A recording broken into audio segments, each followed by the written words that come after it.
Hey Keith, Hello. How are you? I'm good. How's it going? Very good. I'm excited about this one.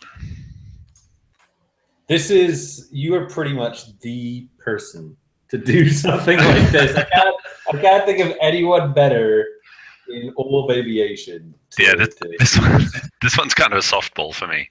Yep. Yeah.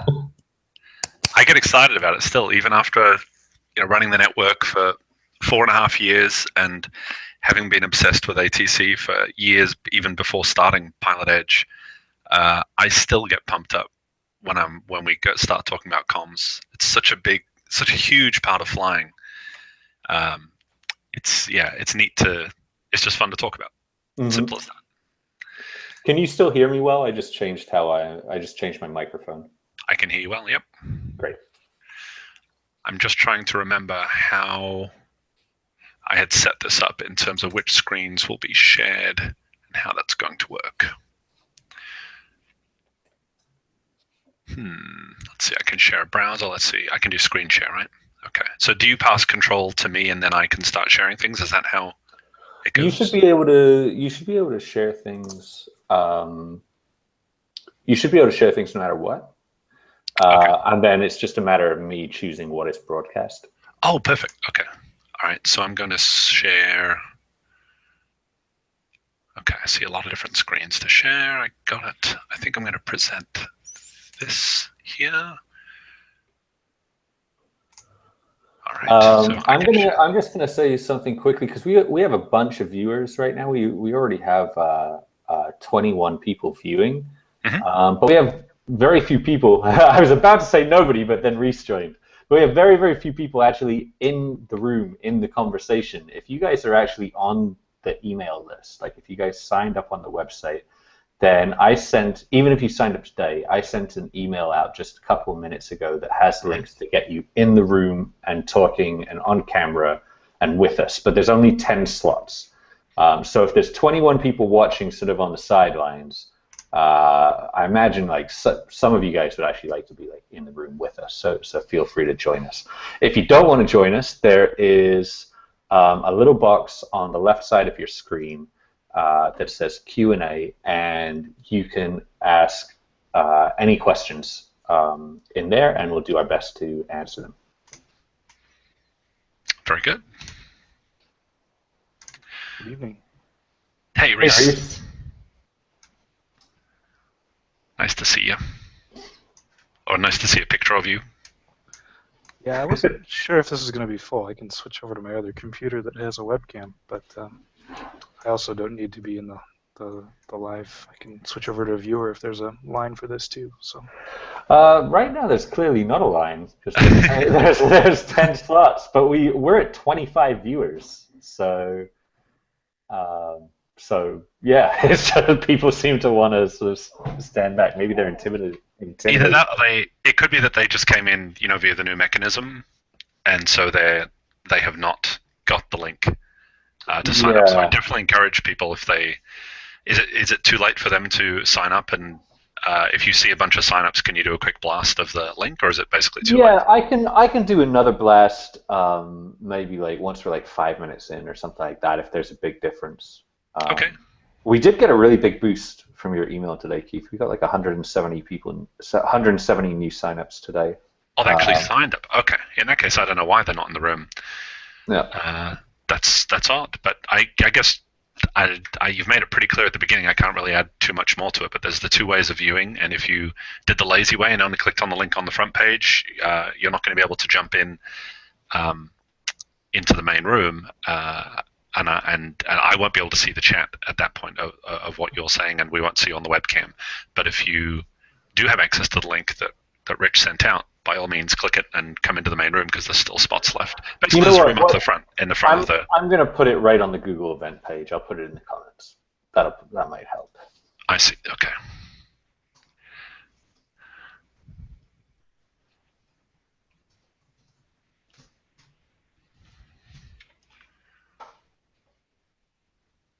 Okay, there we go. Whenever I bug people about this, whenever we do these sessions, we have a bunch of viewers and nobody in the room. I always feel like one of those buskers who's telling everyone to come closer. Yeah. You know, like that's exactly what it feels like. It's always like, okay, come on, come in tighter, don't be scared. There we go. There's a few more. There you go. I always feel like one of those buskers who's telling you to come closer. Yeah. You know, like that's exactly what it feels like. It's always like, okay, come on, come in tighter, don't be scared. I think we have a feedback loop going, don't we? There we go. All right, people finally coming in. See, it wasn't so scary. You begged. Jason, just to let you know, we had some feedback from you, so I muted you there, but there's a button at the top to unmute yourself if you want to talk. All right, we got like a couple minutes before we start. There we go, full house. The buskers know what they're doing. Okay, I'll be right back and we can get started in just a couple minutes. All right.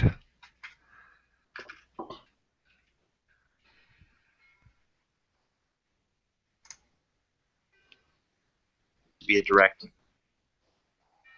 thing. So Keith, I'm part of the way through the real world coast to coast, and it's making me itch to do some long cross countries. Oh, I bet, man. I have the itch to go do some long cross countries again. I was kind of tired of flying after 35 hours of flying the plane there and back. Right. But now I've only flown it twice since I landed in mid-February, and I really miss my plane, so I'm actually pumped to go flying again. I'm going to go on Thursday up to Nashua. But that feels like just taxiing the plane at this point, going just to Nashua. It's only 164 miles. It's a very quick trip.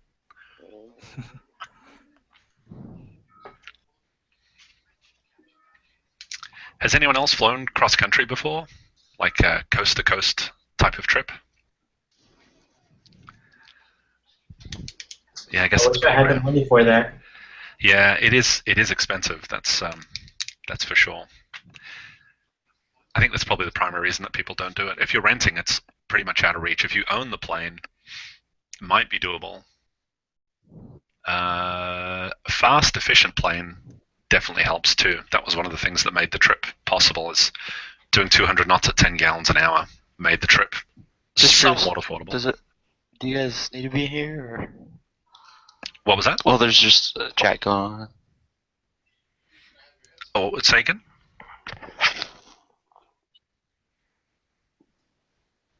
I want to take the plane down to Florida from New York during the winter after I get my instruments, but I don't know if that'll happen. Florida to New York is a good one. That's a fun trip. I've done that one about 6 or 7 times for work, and it's really enjoyable.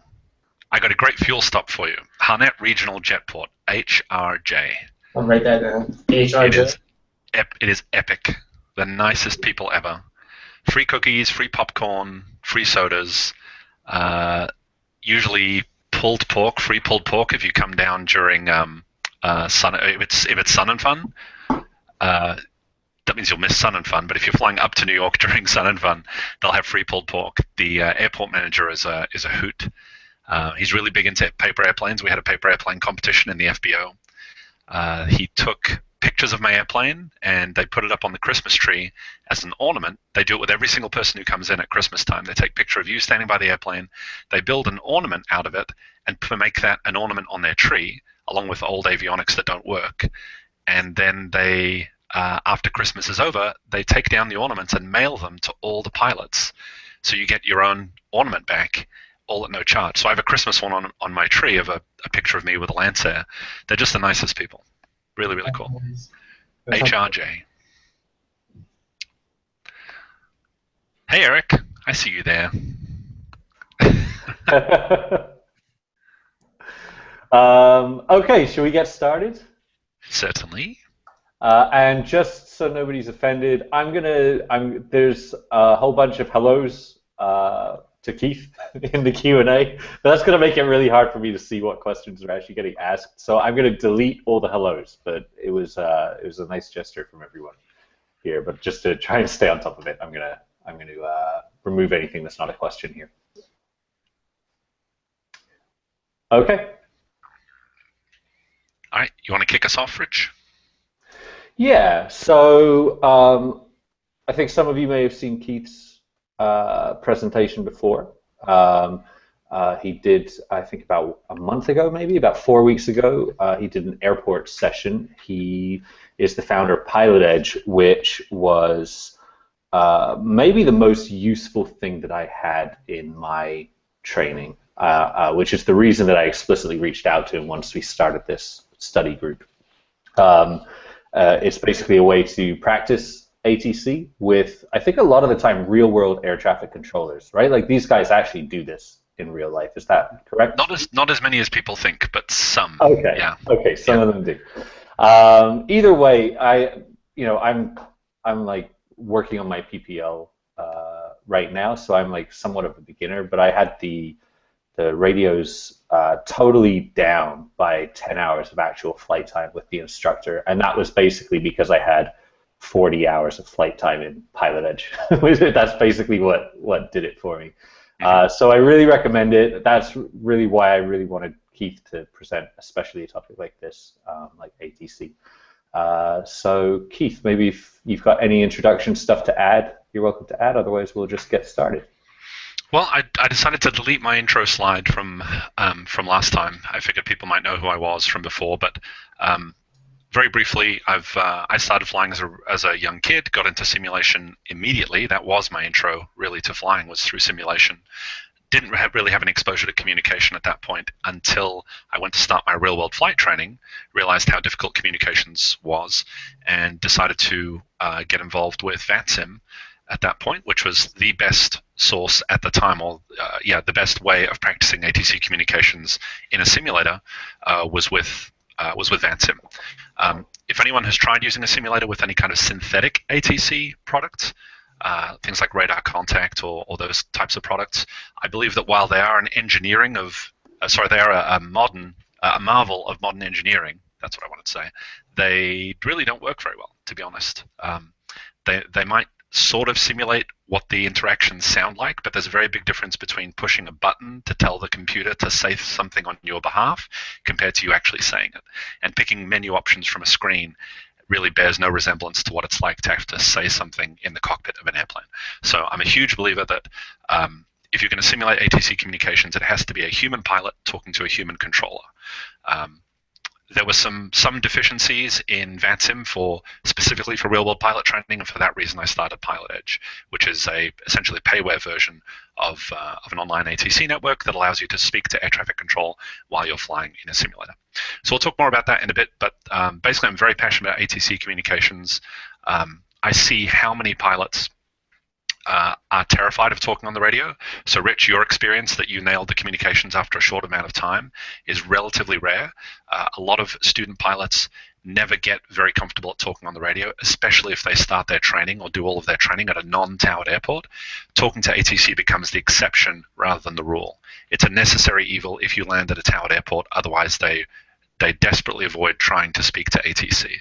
So they pass their private pilot check ride, they do the minimum amount of ATC interaction during their private pilot training, and then they avoid ATC wherever possible. I've lost count of the number of people I've encountered who are in that boat. And it doesn't have to be that way. ATC is not difficult to deal with once you wrap your head around how they do their job and what their roles and responsibilities are, what your roles and responsibilities are. It actually becomes a very natural, quick interaction for the most part. It's not a high workload task at all once you know what you're doing. But the only way to get good at communications is to do it a lot. You don't just read one book and say, cool, I'm good to go. It's like learning how to land a plane really, really well, or learning how to do crosswind landings. You've got to do them a lot before it really gels. So I believe that you need repeated exposure, and that was one of the reasons we created Pilot Edge, was to get repeated exposure to ATC interaction at a very low price point.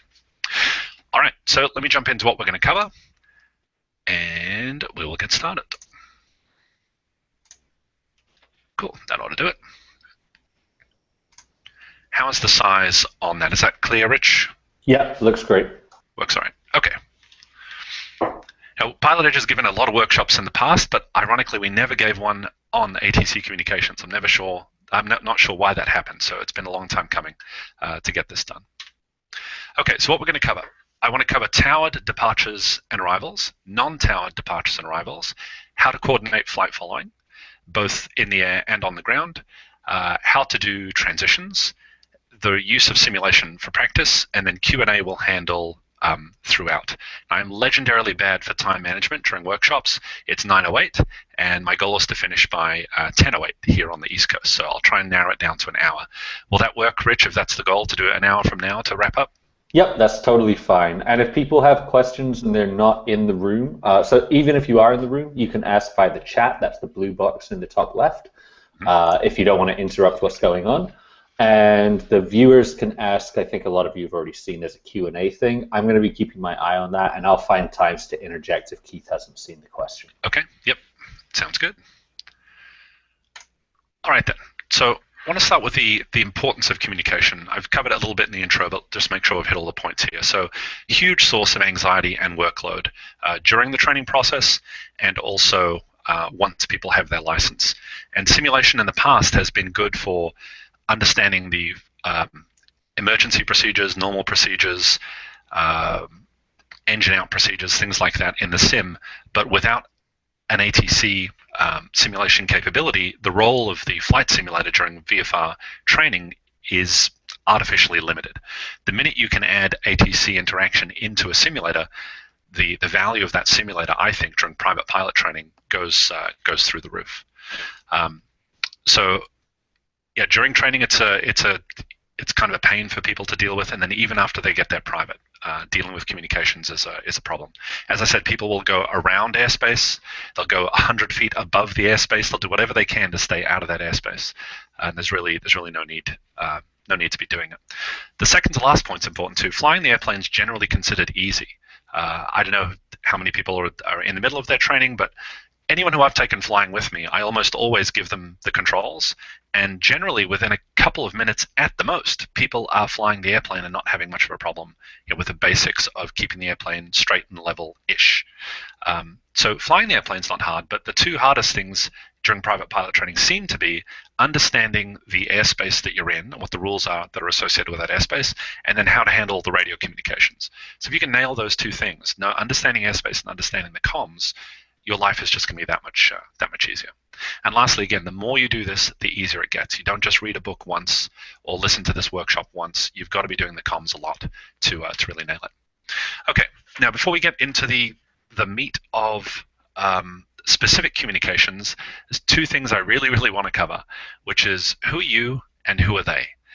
When you start with your radio comms, when we control on Pilot Edge, and even real world, I hear this all the time, people butcher their call signs in weird and wonderful ways every single day of the week. There are really only 6 ways to identify yourself on the radio. Anything else is really a mistake.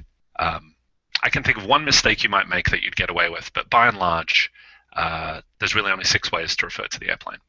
So let's see, you're in a 2011 Cessna 172S, a beloved Skyhawk. Its registration, rather conveniently, is November 1, 2, 3, Alpha Bravo. There are 6 and only 6 ways to identify yourself on the radio. Let's see what those things are. Really, there's only 3, to be honest, but there's the long version of the call sign and the short version of the call sign, and that's how your 3 ways become 6. And here they are. November 123 Alpha Bravo and its shortened cousin, Cessna 123 Alpha Bravo and its shortened cousin, and Skyhawk 123 Alpha Bravo and its shortened cousin. I said that there was maybe one extra way that you could refer to yourself as slang, and you probably won't get yelled at for it, and that is once you've had a few interactions with a controller. You won't see this in any rule books, but if you were to just refer to yourself as simply 3 Alpha Bravo in response to a controller's instruction, it's unlikely that they would yell at you and say, "So you're going to need to refer to yourself as one of these 6 ways as approved in the Pilot Edge workshop." It's not going to happen. So you're not really going to confuse things too much by simply saying 3 Alpha Bravo. It's not the best practice. It's a little bit lazy, but these are the ways. The ways that we hear all the time that are wrong are, "This is November Cessna Skyhawk 123 Alpha Bravo," or "Cessna Skyhawk November 123 Alpha Bravo." They just keep getting longer and longer and longer. It's totally unnecessary. So you can go with November, you can go with the manufacturer, or you can go with the model. Those are the 3.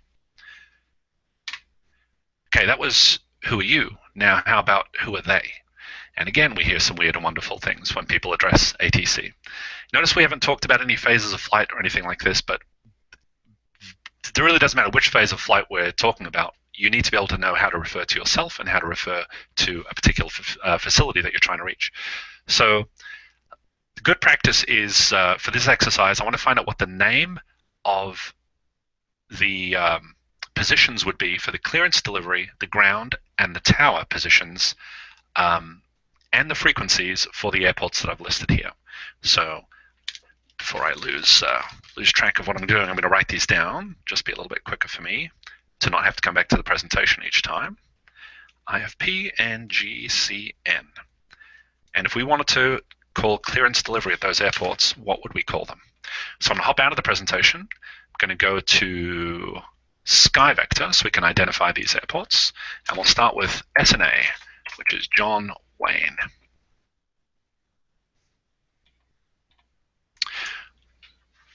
So here is the John Wayne Airport in Southern California. The name of the airport is John Wayne Airport, or also Orange County Airport. Let's look at the frequencies first off for the clearance, ground, and tower rolls.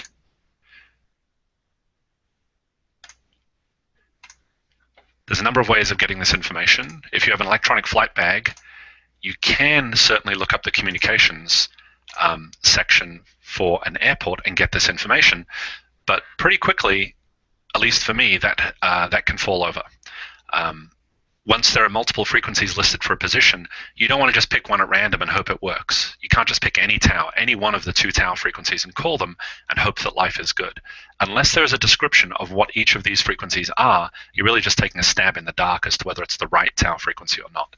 So if you're using ForeFlight or something like that, and it lists multiple frequencies, I would, unless it's telling you specifically which of the towers that is, I'd hop over to the airport diagram. 100% of the time you can retrieve all the information we're about to review right here on the airport diagram. So clearance delivery frequency is 118.0. The ground frequencies are 120.8 and 3225 for the east and west ground, respectively. And similarly for tower, we have 126.8 for 20 right and 119.9 for 20 left. So 19.9 is for the east side and 26.8 is for the west side of the airport. The only way to refer to any of these positions is with the prefix John Wayne. So you can't call this Orange County ground. You can't make up any other names. The name, the radio telephony call sign for these positions is all John Wayne, and then either clearance, ground, or tower. And you can tell that because it says it right there on the chart. Now, I think for just to save space, they don't necessarily list it for every position, but they will list it at the top. So look for the airport name. Okay, so we covered the for clearance, tower, and ground at John Wayne. Good, that's done. Now let's go look at another airport, IFP. Now it gets a little more interesting.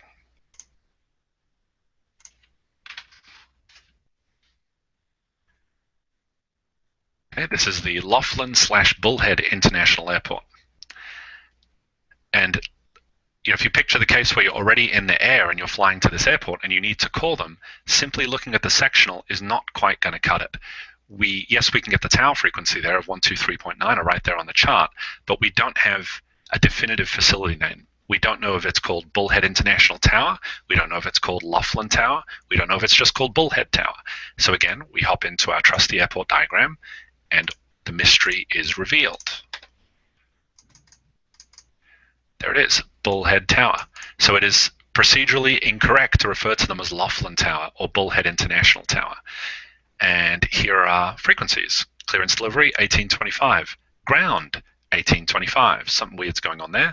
And Bullhead Tower is 123.9. So there we go with our position names and the frequencies. Clearance delivery is the same frequency as ground. That tells you that they're not split positions. It's always the same person working both of those positions.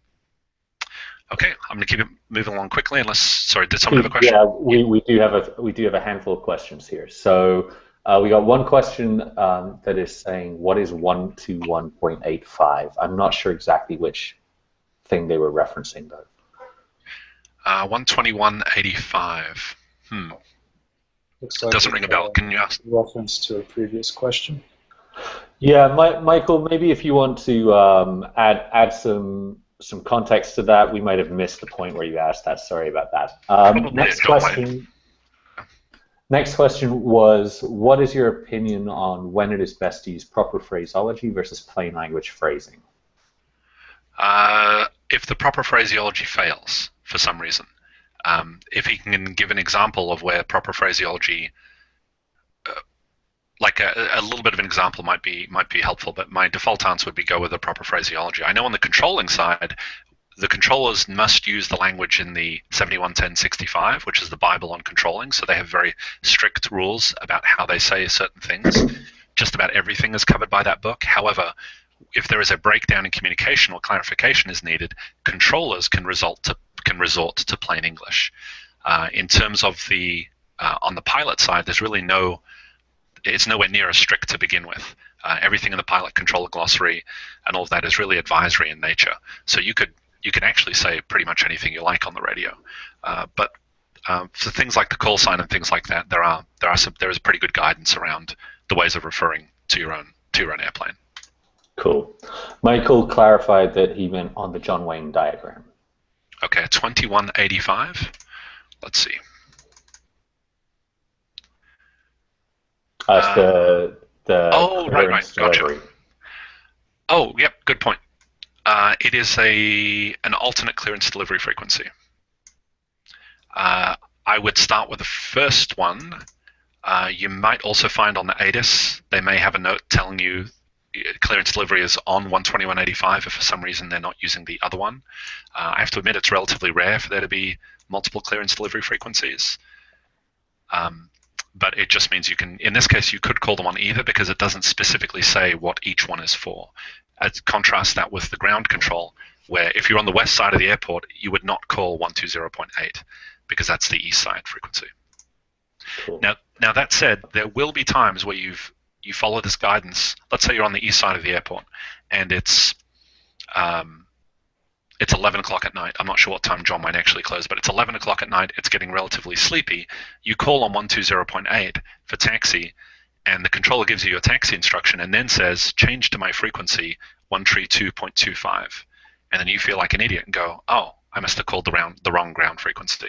That's not actually true. You called the correct ground frequency, but for operational reasons, maybe they've combined. There's only one controller working, and that controller wants everybody on the same ground frequency, so they just swap everyone over to the west side frequency.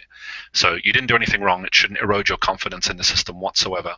You did the right thing. However, you need to swap over to this other frequency. It's kind of a non-standard setup.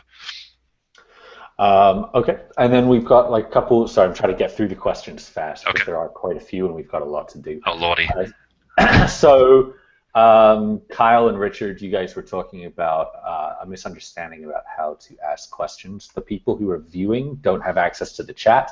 The people who are in the room don't have access to the Q&A. It's like kind of a weird thing about Google Hangouts. So it's okay if you don't see the blue box as long as you have a way to communicate. That's fine. We have a comment from Kyle. It says, concerning the 121.85 question when listening to the ATIS, it says to call 121.85 for VFR departures. So I guess that's, I think Kyle is actually from John Wayne, so that's for VFR departures specifically. Oh, excellent. Oh, we weren't aware of that. Okay, and there's a couple of other outstanding ones, but let's keep moving and we'll get to them over time.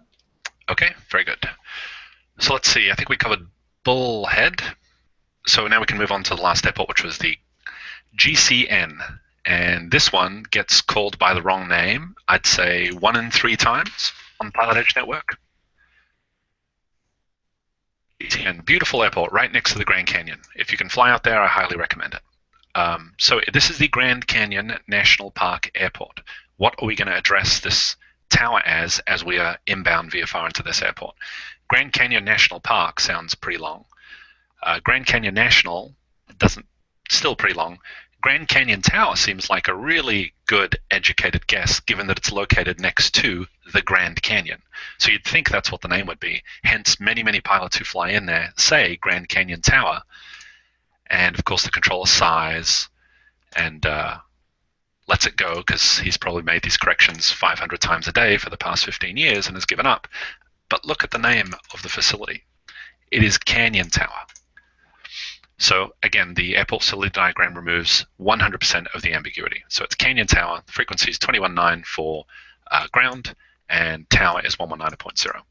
Quick VFR tip, most people probably already know this, but for those who don't, if ATC, most ground frequencies, by and large, are in the 121 range, and for that reason, as a shortcut, if you are told to contact ground on a frequency that starts with 121, they will often exclude the 121. It's perfectly legal for them to do that.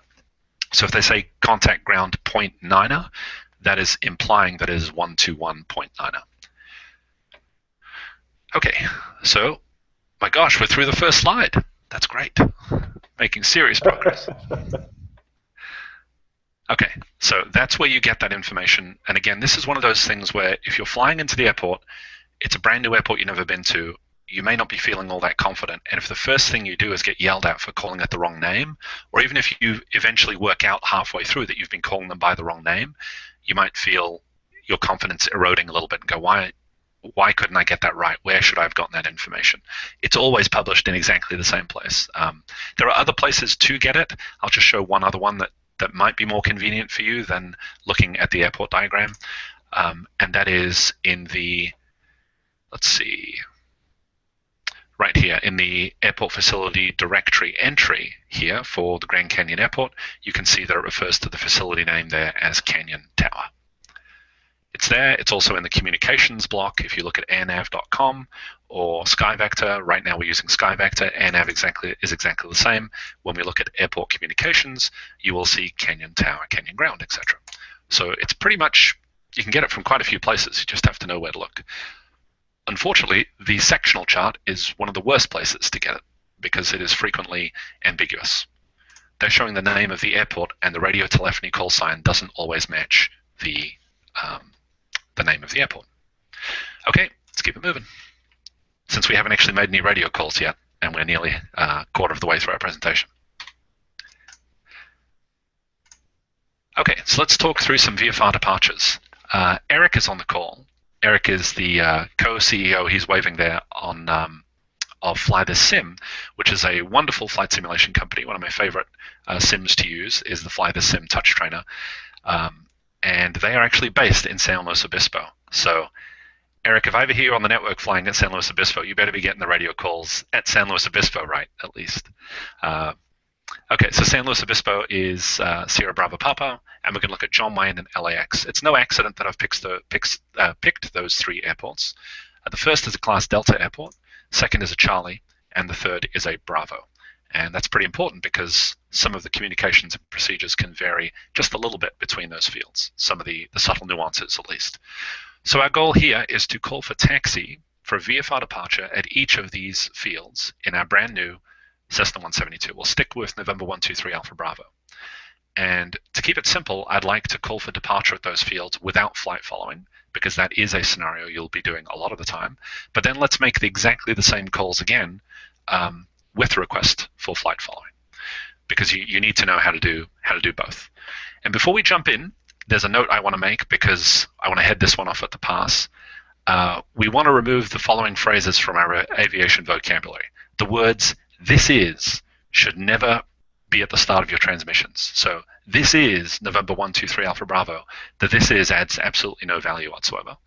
And also when you're checking in from controller to controller, this really shouldn't be in VFR departures, but since I was talking about eradicating things from vocabulary, it's a good place to do it. We never need to say that we're with them. Unless you're trying to provide moral support for the controller, or the controller's having a bad day and you're saying you're emotionally with them and you're there for them as a person, that's great, but they really don't care. So we don't need to say you're with you. Just like you don't pick up a telephone and say to someone, "I'm calling you on a telephone." You don't have to tell them that. They got the idea when they first picked up the telephone. I think they realized that they were on a telephone. So you don't need to say "with you" or "this is." I know it sounds simple, but what you'll find is when you listen to a student pilot, aside from the ums and ahs that a student pilot introduces in their communications, there's usually a lot of extra words. And you compare that with an ATP who's got 20,000 hours. If you were just to write an ATC transcript, the ATP's communications would be maybe half the length of the student pilots once you start taking out these phrases that don't mean anything or add any value. So I think a goal to have, really what you want to do is become invisible on the radio. Cool, measured, and collected in your transmissions. It's not about speaking faster than everyone, because there comes a point where if you speak too fast, even the controller won't be able to keep up with what you're saying. You just want to say things once, get it right, and then disappear again. And the controllers will love you long time if you do that. You don't want to barge in with your life story and blood type and favorite hobbies when you're talking on the radio.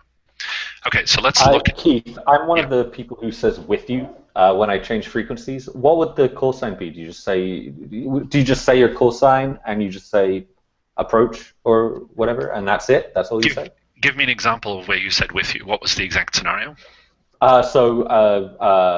Controller might tell me to switch to a flight following frequency, for example. So I might say climbing through 3,000, or with you. I might say with you on with you and climbing through 3,500. Okay, so it's a handoff. It was a handoff to a radar facility, and yes. You're checking in. It's an initial check-in, and you're giving them. You're saying with you, which doesn't mean anything, and then you're saying the altitude that you're leaving and the altitude you're climbing to potentially, right?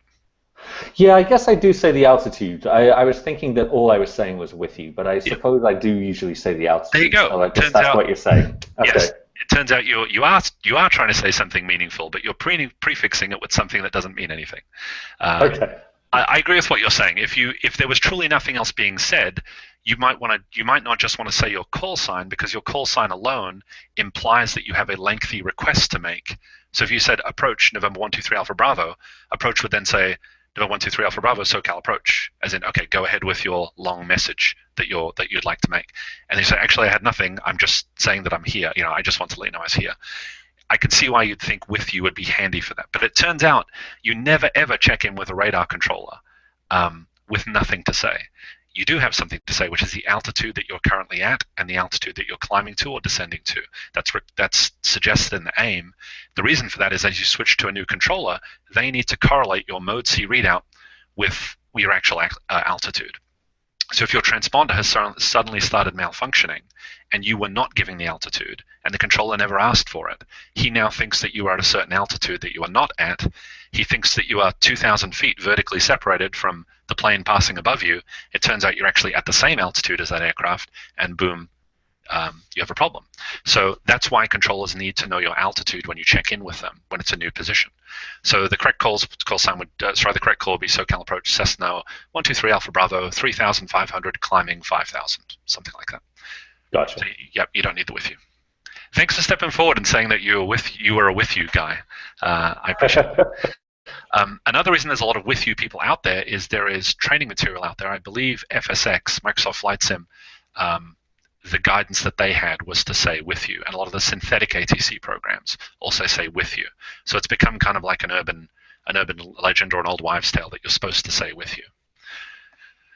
Okay, so let's look at VFR departure from San Luis Obispo. I do love this airport. It's a very scenic, pretty airport. Okay, and so we don't really. That's right. We'll go through one. We will go through one exchange properly. So it's for a VFR departure. So let's go on the airport diagram and go through the actual flow of communications from that airport. I would like to open it. Keith, while you're loading this up, I'll just reply to Adam's question. Yes, there'll be time for off-topic or off-slide questions at the end. Yep, I can't promise they'll be within the time limit. I have no time constraints tonight, so I'll stay as long as you like. But I could see that definitely going well past the hour at that point. But I'm up for it if people are. Okay, so this is San Luis Obispo. The airport diagram, the frequencies jump around a little bit. Sometimes on the top left, sometimes on the top right. But once you find them, they're always in the same way. So let's assume we are in our 172.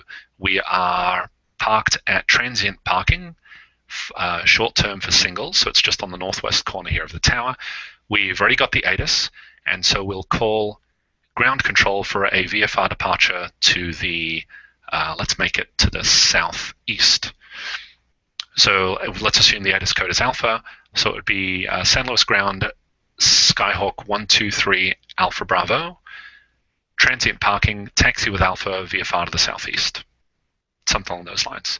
It's who you are, or in this case, who they are, who you are, where you are is important, and what you want to do. The where you are is important. If you have good reason to believe the controller already knows where you are, or if it's completely irrelevant to the conversation, you don't need to give your location. But when you try and think about this, assuming the controller doesn't know where you are, how on earth are they going to issue a taxi instruction to you if they don't know where you are? Maybe one day with ADSB, in 2020, when everyone's got ADSB, they'll know where you are magically when you give your call sign, because you'll show up on a scope immediately, even without a discrete squawk. But until that day, you're going to need to give the controller a fighting chance here. You've got to say where you are. And so in this case, transient would do it. You could even say the base of the tower. Basically, they have to know if they're going to send you along Alpha or along Juliet or Mike. They have to know where you are. So the ground controller will then respond to you, Cessna 123 Alpha Bravo, San Luis ground, runway 29er, taxi via Alpha. Okay, so we plot along, and then you can read it back. Let's see, runway 29er via Alpha, Cessna 123 Alpha Bravo. So then off you go, taxi along Alpha. When you get to the end, do not call ground to tell them you're at the end of the runway. They're not going to award you a medal or anything like that. You don't need permission to swap to the tower frequency. So this is one of the few times where you can make a frequency change at your discretion. There's another time you can make a frequency change at your discretion in the air, and I'll try and remember to do that. If at some point I forget to do that, we're getting towards the end of the presentation, someone can ask when another good time would be. All right, so we've plotted along Alpha, we get to runway 29er, we swap to tower, which is 124.0, or if we're in an F-18 Hornet, which I hope to buy one day, you can always dream, maybe an L-29. That's a bit more realistic. Adam had something to add to that. He said it might be worth noting that a deviation between real world and sim is that he's been told by ground that they can't give a taxi clearance until they can physically see the plane. Oh, in the real world? Yeah.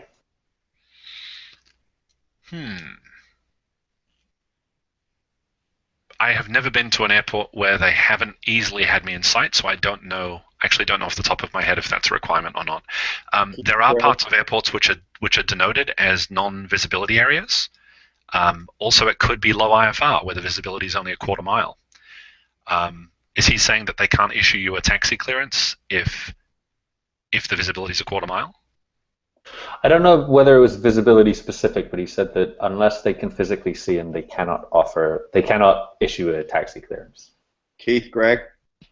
Go ahead.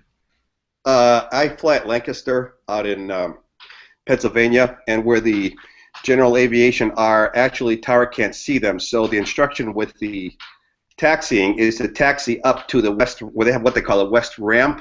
So you can taxi up there without clearance and then notify tower at that point, and tower knows where you are. Are you entering a movement area, Greg, during that taxi, or is it all non-movement? It's probably all non-movement, I'm thinking. That's what I'm thinking too. I can't imagine going through a non-movement area at your discretion without it being coordinated. You said at Lancaster, Pennsylvania? Yeah, Lancaster, Pennsylvania. Yeah, you can look it up. I've been there before. I got my prop dynamically balanced over there at Sensenich Propeller. I believe that was Lancaster. Let's have a look. Yeah, so it's down right. Yeah, the tower is way up here. Ramp. Yeah, right. And if you look at the west ramp way to the west, you can see those little spots. So you taxi up along the little jink. Yeah. Yeah, right up to there, right at Delta, you'd report to tower. Well, you report to ground, right? Yep. Right. That doesn't have a lot to do with visibility or not. Even if they could see you, there's no real reason that you'd need to call them from these hangars either, because ground doesn't control non-movement areas. Originally, this presentation was glued together with the airport operations, so we would have come into this fresh, just having talked about movement versus non-movement areas.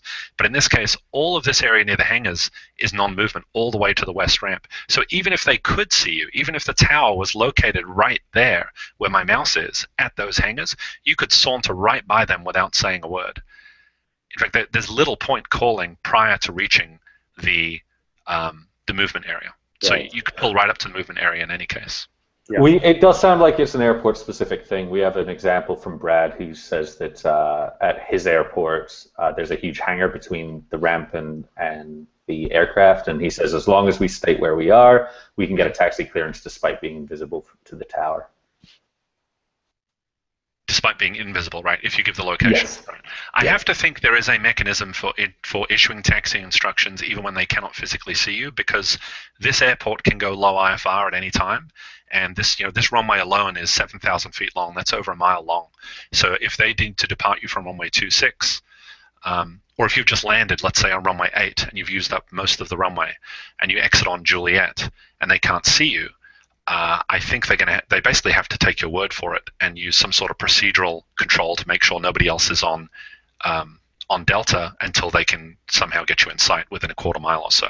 So that there has to be something that allows them to taxi even when they can't see you. Eric asked, how do you know where the movement and non-movement areas are?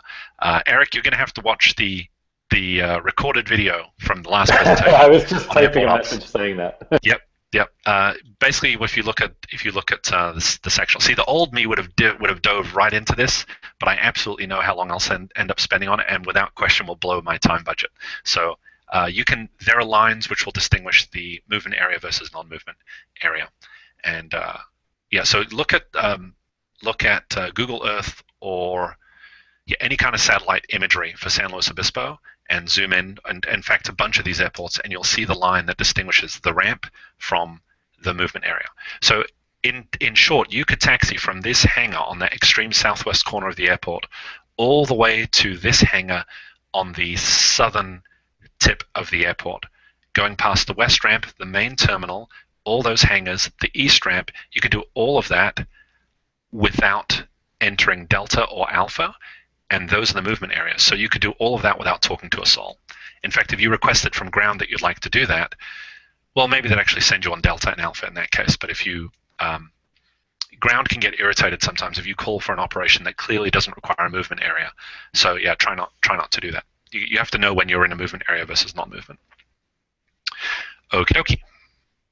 All right, let's see. We were going to be at San Luis Obispo, and we're going to call for our VFR departure. So we're just about ready for takeoff. We're on runway 29er, or we're holding short of runway 29er. We better not be on 29er. That would be a problem.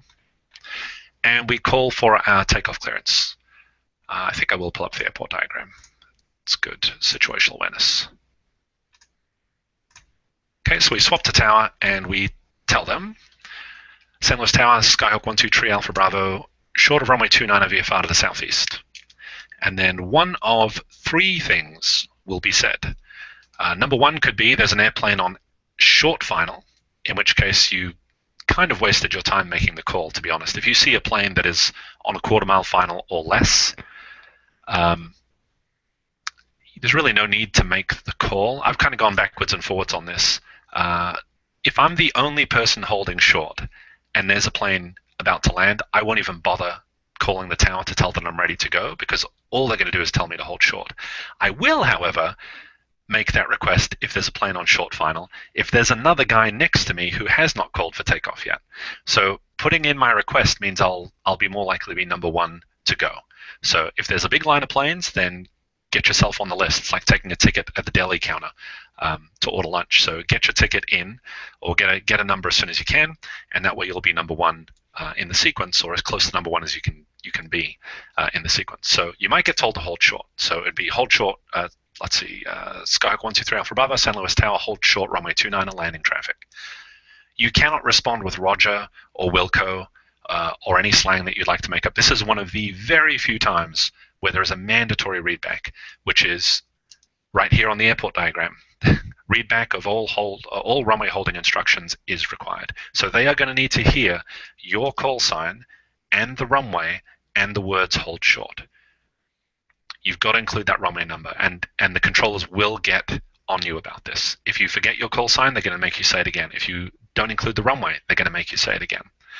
Because this stuff is on the tape, and if metal meets metal, if you did an incomplete or an incorrect readback or no readback whatsoever, the controller is going to be at fault for not verifying that you heard that instruction correctly. So this is one of the very, very few areas where there is very strict phraseology requirements.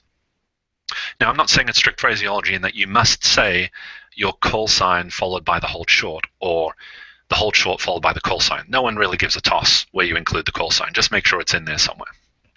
Okay, so that's scenario number 1. We got told to hold short. Number 2, we might get a line up and wait, or for anyone with as much hair as I have, you might refer to it as position and hold.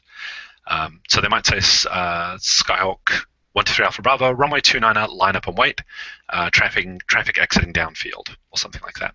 That may or may not give you a reason for the operation. So you dutifully taxi from the taxiway into position on the runway.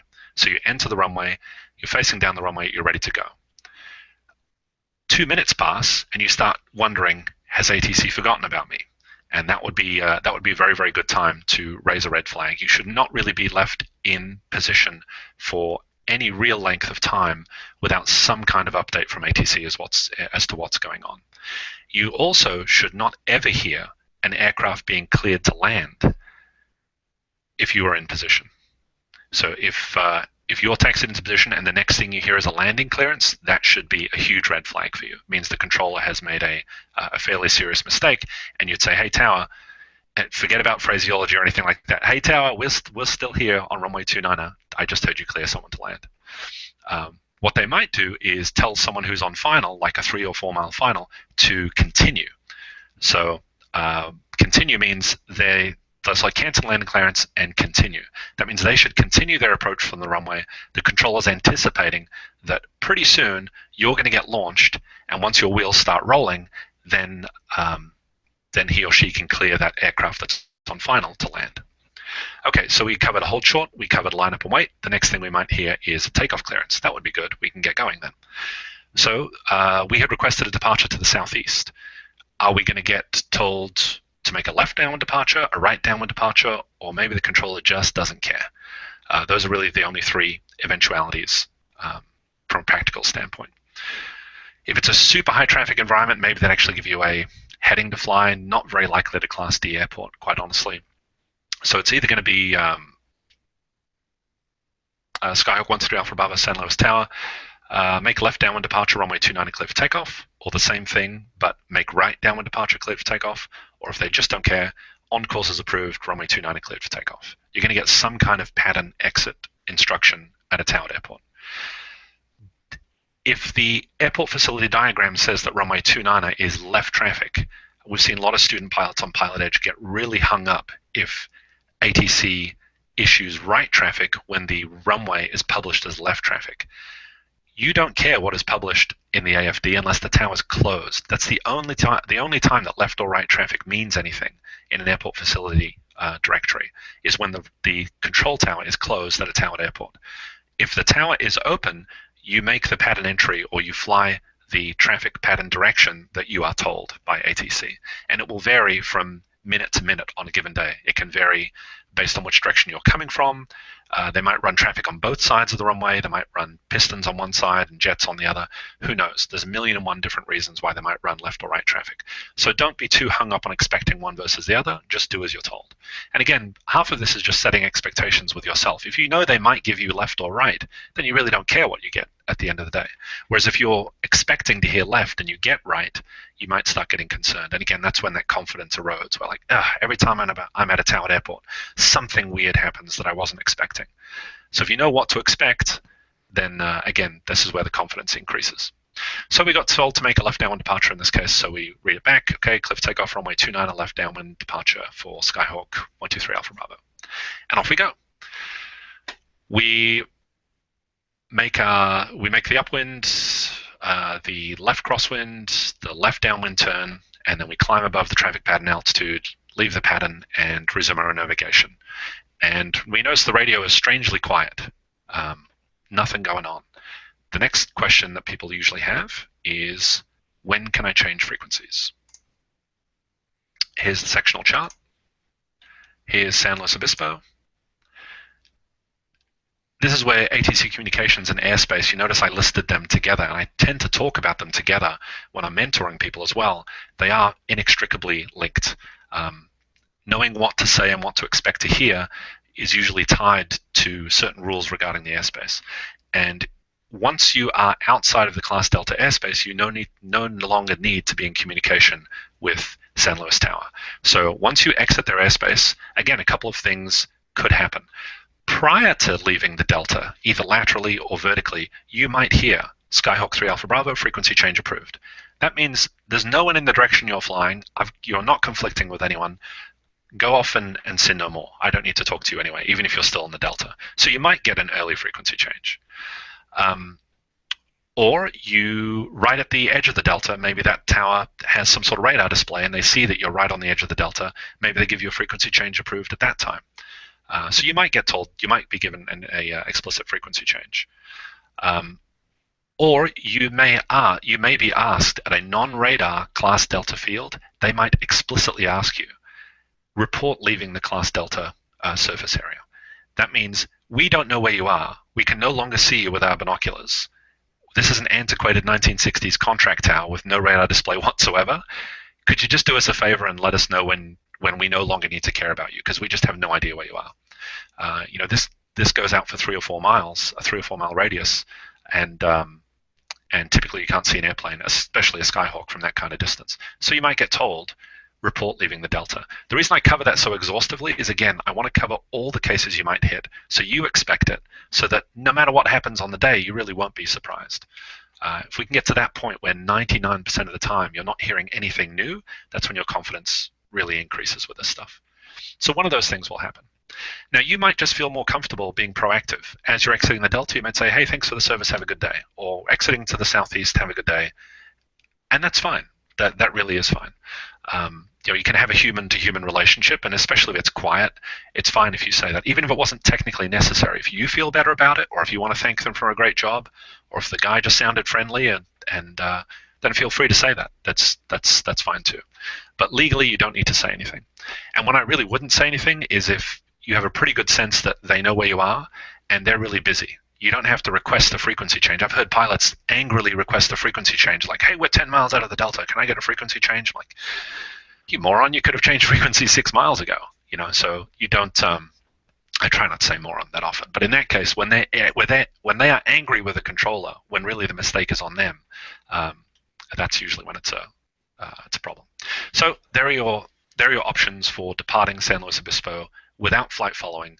That's the full range of communications that is likely to happen. Is there a reason that some airports give an at or below clearance for takeoff, and how can you anticipate that? That's the question we have. Yes, if the SOP for the facility requires that VFR departures are issued certain altitude restrictions, then it's going to happen. I do not see it happen at Delta airports. I typically only see it happen at Bravo and Charlie airports. And the reason for that is because of separation standards. So in Class C airspace, VFR and IFR aircraft do get separated. And so they issue instructions to make sure that happens, so that you're not climbing like a rocket into the oncoming arrivals, especially if you're not going to get flight following. They may keep you at an altitude that is going to keep you outside of the outer core of the Charlie. It's actually a very well-timed question, because the next airport we're doing is John Wayne anyway. And so here's the John Wayne airport, for example, and in a lot of cases you get told to maintain at or below 2,400, and you'll notice that kind of coincides with a lot of the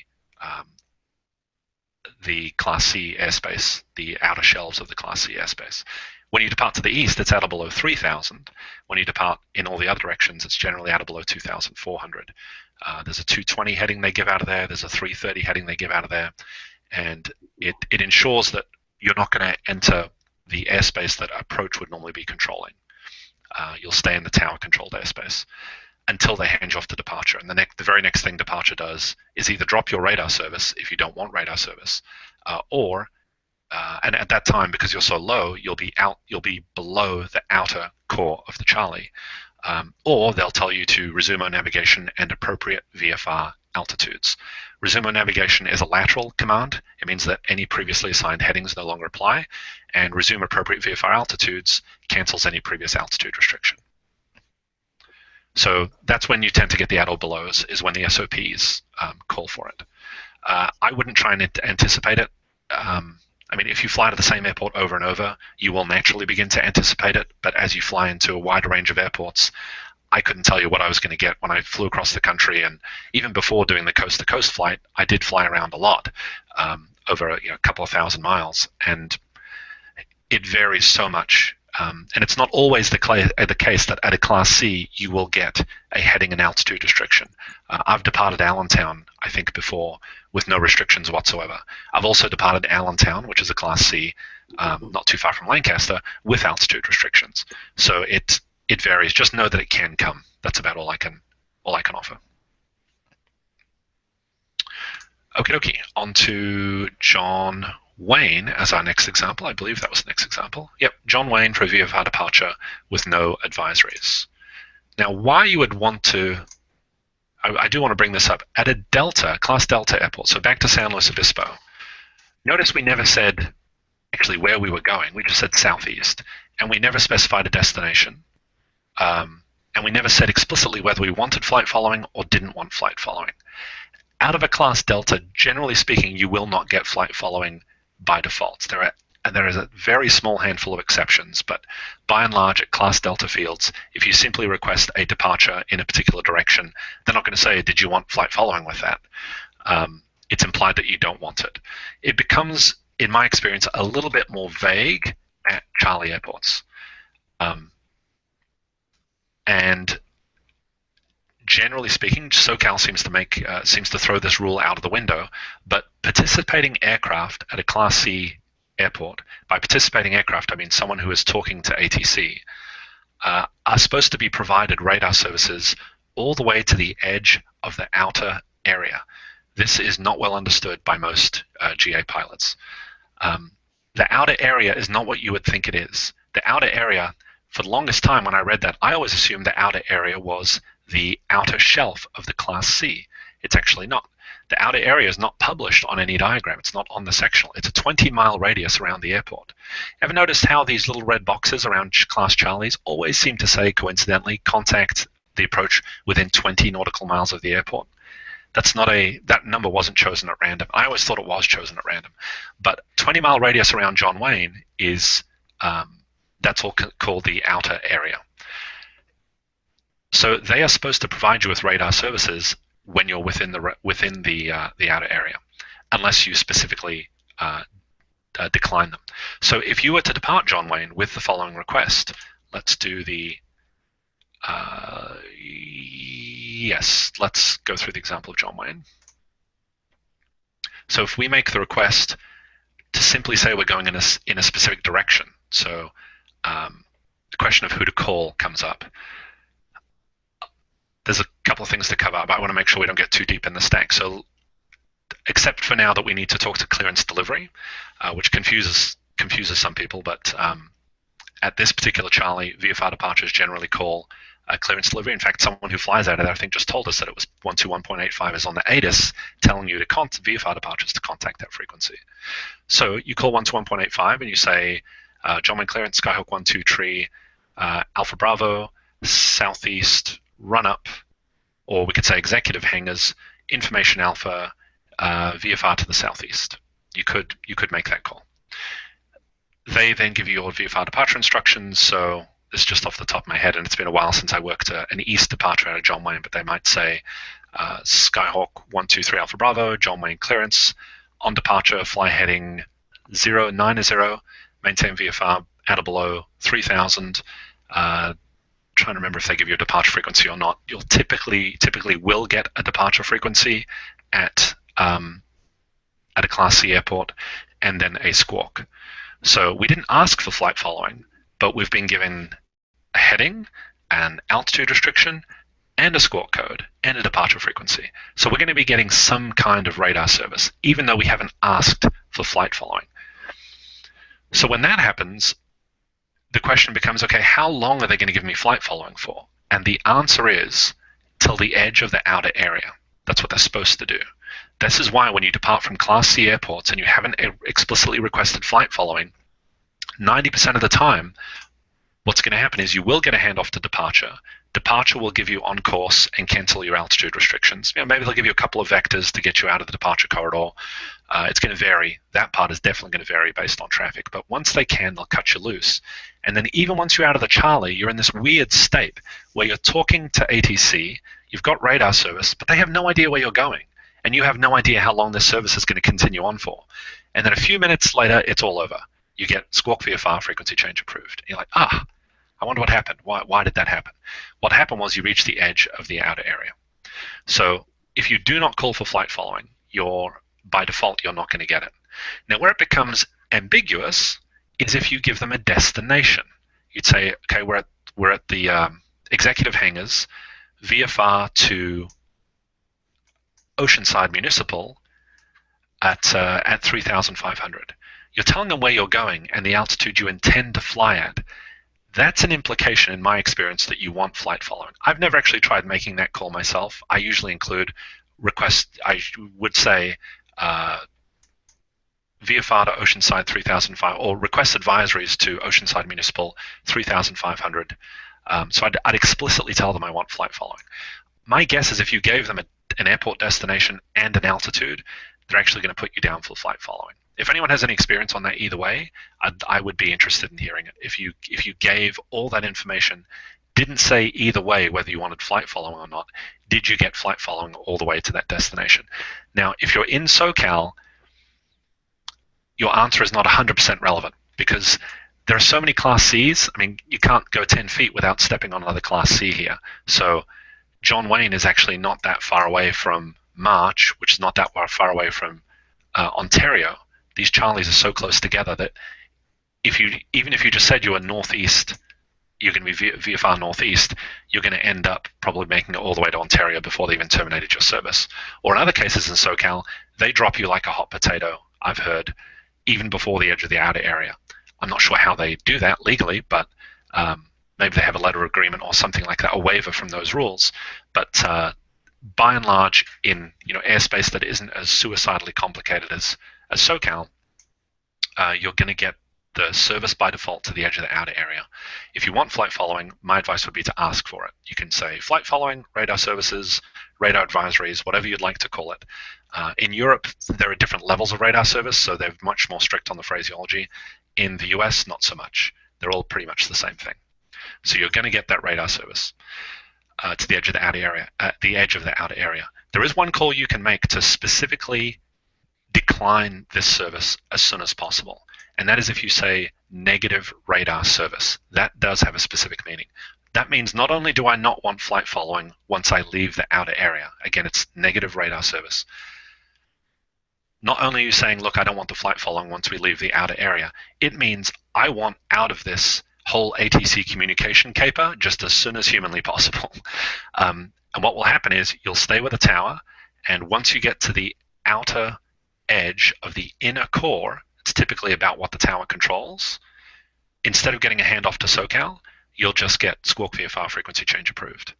Now you're on your own. You're below the outer ring of the Charlie. Don't confuse that with the outer area that we talked about. That's the 20-mile radius. I'm talking about the outer shelves here that are published. You're below those, and now you're on your own. So that allows you to start doing whatever you want, not have to talk to ATC anymore. I can't think of too many practical applications for that, but I wanted to at least let you know that that is an option, that if you want to ditch your radar service in a hurry, you can tell clearance that you're negative radar service. Helicopters would do that a lot because they do so much low-level flying. So it does allow you to get cut loose and do whatever you want sooner. So if you don't want the flight following out of a Charlie for any period of time whatsoever, you can request negative radar service. Okay, I think that covers it for John Wayne for both flight following and non-flight following. We can move on to the last one, which is LAX. I'll just jump in and say we do have a handful of questions in the Q&A, but because we're coming towards the end of the hour, I'd like to get the whole session completed, and then we'll deal with hopefully all of the questions afterwards. But just for people who planned for an actual hour on this, we'll get the whole thing done. All right, I'm going to speed it up, if that's okay. LAX is a class Bravo. Procedurally, this varies very little from departing from a Charlie. Getting into a Bravo can be tricky. You got to get the Bravo clearance, and some places that can be harder than others. But departing is going to be a real snap. You're going to talk to clearance delivery 100% of the time at a Bravo airport.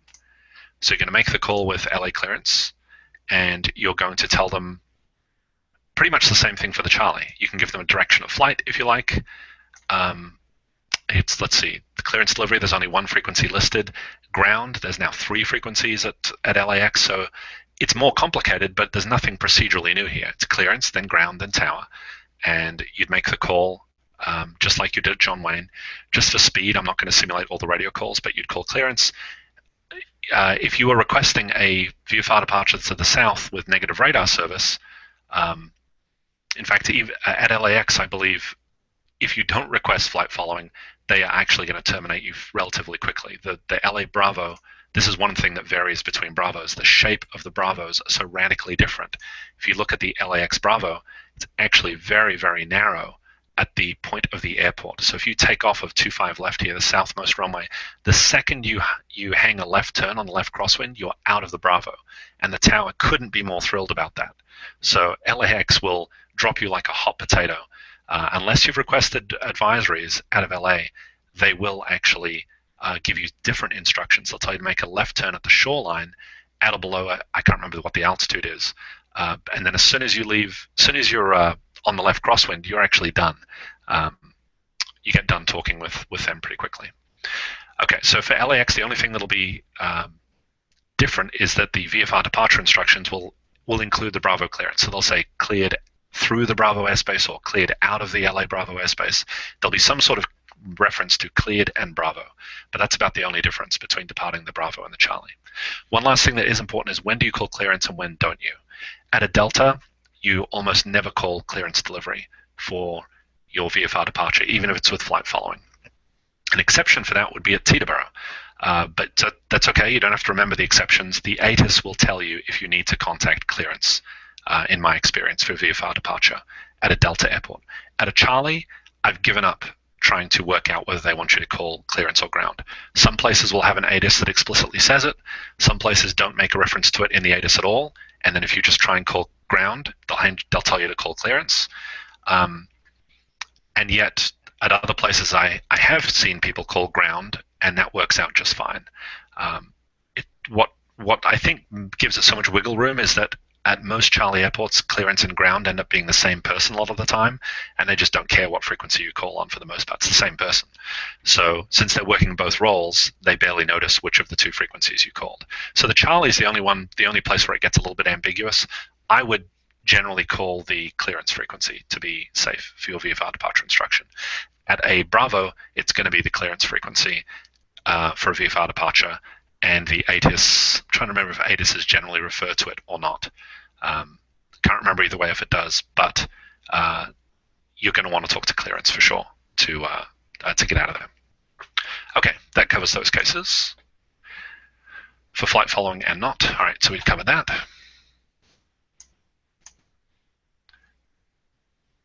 All right, excellent. So let's do VFR arrivals. So far, all of our communications have been on the ground, going through a predictable flow of clearance, ground, tower, or just ground and tower.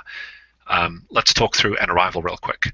There's 2 that I want to go through because one of them can be less clear to some people, and there are some variations on that second one. So the first one is simple. We're 15 east of Ramona, which is a Class Delta airport, and we want to cold call that tower for touch and goes.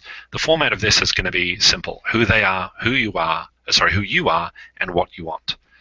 I suppose your location as well. Who you are, where you are, what you want is the. I was always taught who you are, where you are, what you want, but that doesn't include the who they are. So it's really the 4 steps: who they are, who you are, where you are, what you want. So let's look at Ramona real quick.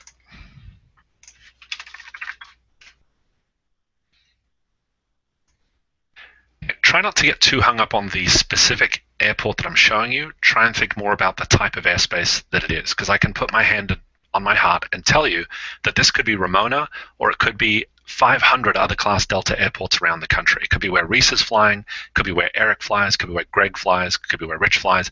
I don't really care. Generally speaking, the Deltas are going to operate the same way. If you're going to cold call a Delta, by cold call I mean you're not talking to approach You don't have flight following, so that's what cold calling is. And you're approaching a delta, it's going to be the same procedure pretty much every time. You call the tower, and the airport name is Ramona. I'm going to hazard a guess that it's actually Ramona Tower.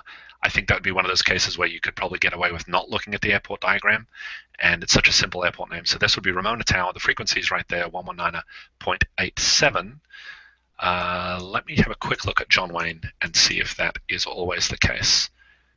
Yeah, they do list multiple tower frequencies if there are multiple towers. So it is safe, I think, to just get to look at the sectional to get the tower frequency. In this case, you don't know which frequency is for which runway. So by seeing multiple frequencies, that prompts you to go look deeper and find out which frequency is for what. But if only one is listed, such as for Ramona, we're in pretty good shape here. We've got Ramona Tower. We know that's going to be the name, and we know the frequency, so we're in good shape. So we said we're 15 miles southeast. Let's say I'm just going to eyeball it and say that it's like 5 miles, or let's make it over the El Capitan Reservoir. That might actually be better. So we'll make sure we've got the ATIS. The ATIS was on 132.02. This is where pre-flight planning comes into effect. Make sure you've got the ATIS well before the point where you need to call the tower. 90% of the time that should be possible. There are some cases where airports are really congested. You're going at low level in an area where there are lots and lots of towered airports, so you're going from tower to tower to tower to tower, and you may not have time to get the ATIS. That's fine. Don't panic. Just tell the tower that you're negative ATIS when you call in. Don't leave it ambiguous. Do not just call and say Ramona Tower, Skyhawk 123 Alpha Bravo, El Capitan Reservoir for full stop landing or landing, because the first thing they're going to ask you is if you have the ATIS or not. So if you don't have the ATIS and you know you can't get the ATIS for whatever reason, just say negative ATIS when you make that check-in. But in this case, we're a good boy. We've got the ATIS. It's Alpha, because it's always Alpha when we're in training. And so it's Ramona Tower, Skyhawk 123 Alpha Bravo, El Capitan Reservoir, landing with Alpha. Actually, it was for touch and go, so I'll say touch and goes with Alpha. And the tower will say one of a couple of things. Perhaps there's just been an accident and the airport's closed. Perhaps the tower is absolutely full of airplanes. There's 7 airplanes because there's a flight school there with a bunch of international students, and it's a hot mess on the radio. There's myriad circumstances where you may be told explicitly to stay out of the Class Delta airspace. So they will say, Skyhawk 123 Alpha Bravo, Ramona Tower, remain outside the Delta airspace, call me back in X number of minutes. So at that point, you know you cannot enter the airspace. If they say, Skyhawk 123 Alpha Bravo, Ramona Tower, stand by, that usually sends students into a tizzy, because now they're going to start circling over the El Capitan Reservoir. You don't need to do that. You can enter the Delta airspace. This is a trick question on every test, and every CFI will quiz their students on this, so hopefully this won't be news to anyone. What are the requirements for entering that airspace? And again, we always come back to communications gets really closely tied to knowledge of airspace. So you can enter the Class Delta airspace because you have established two-way communication with that facility. The legal precedent for establishing two-way communications, from what I understand, is they use their call sign and they use your call sign. That is establishing two-way communications. So in that case where they said, Cessna 123 Alpha Bravo, remain outside the Delta airspace, for a good half second there, you were good to go.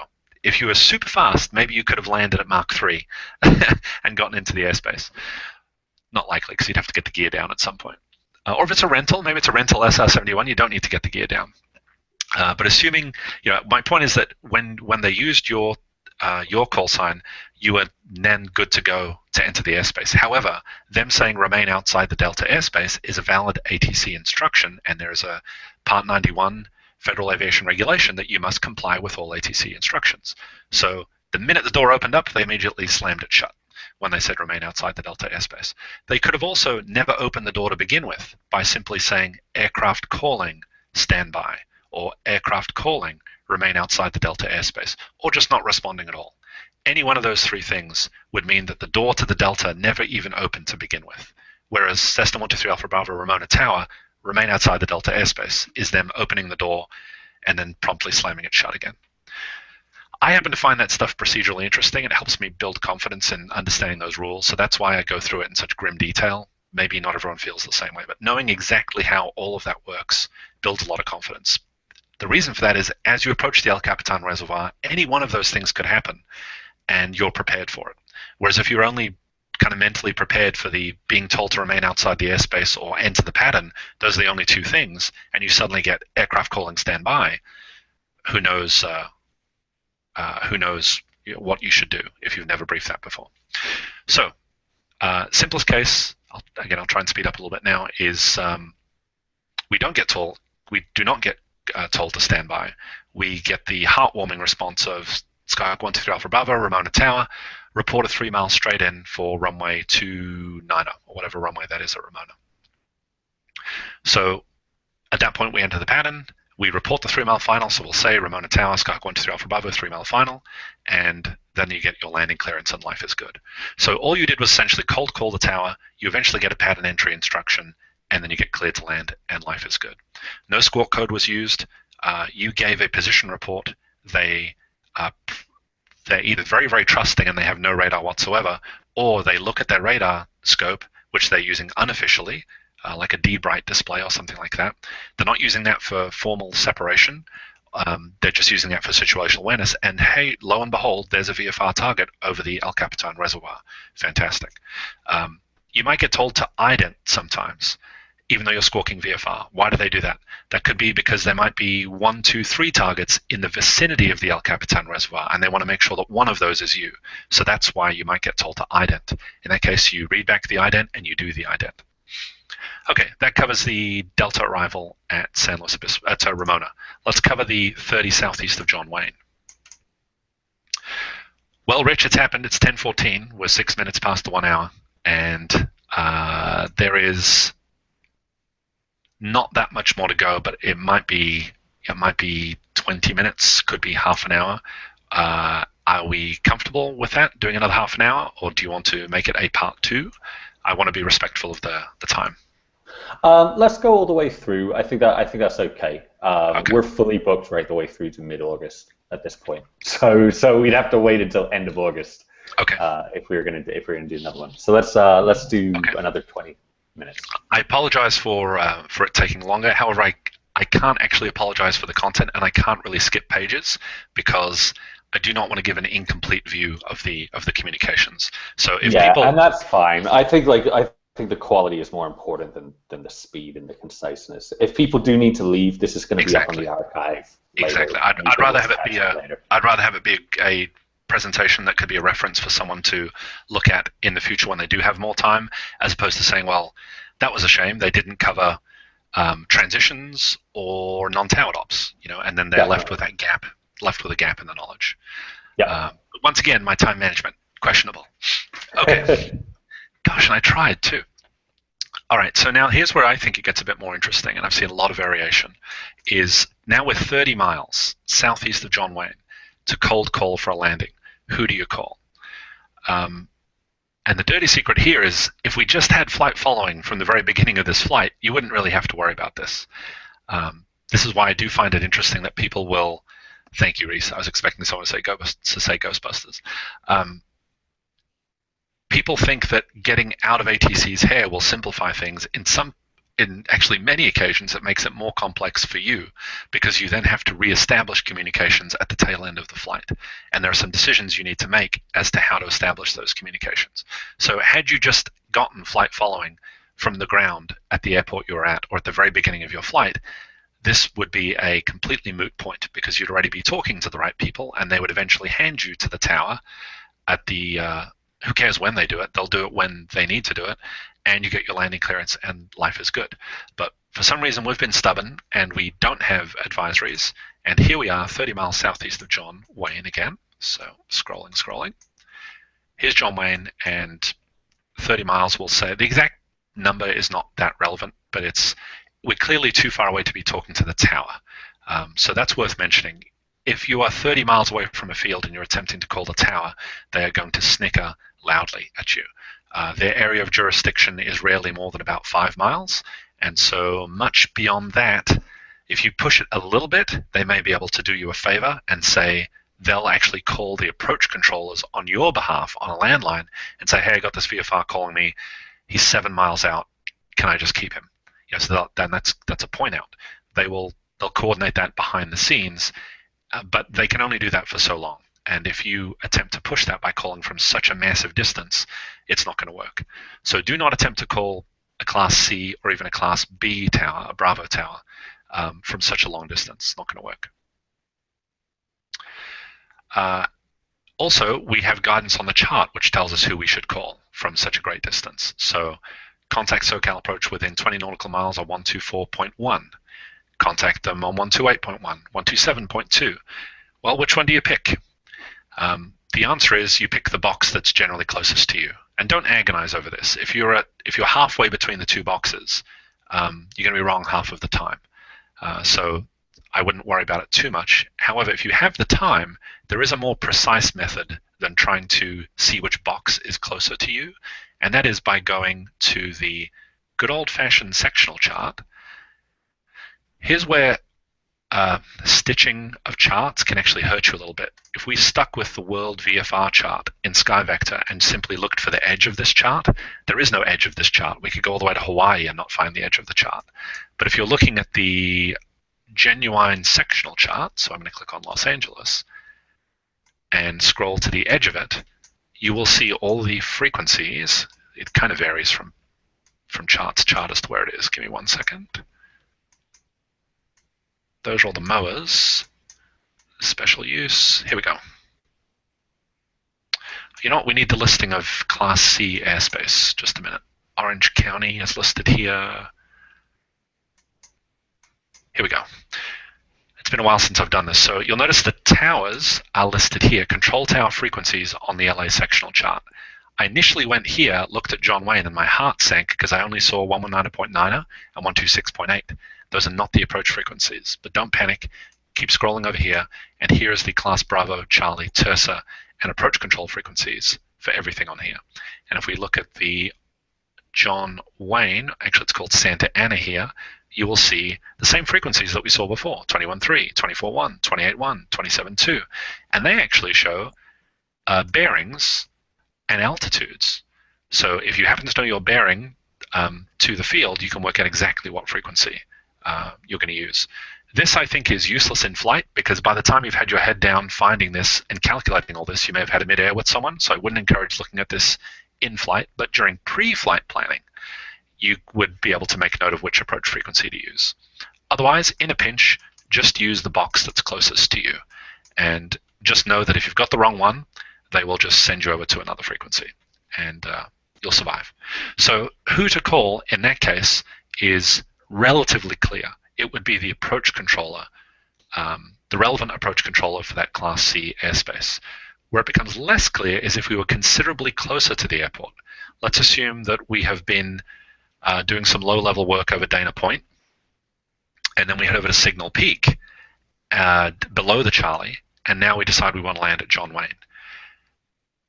If it's your first time doing it, you may say, well, we always call SoCal Approach. And look, it even says contact SoCal Approach within 20 nautical miles. Well, we're certainly within 20 nautical miles. We're about 5 miles away from the airport. So certainly we should call SoCal Approach.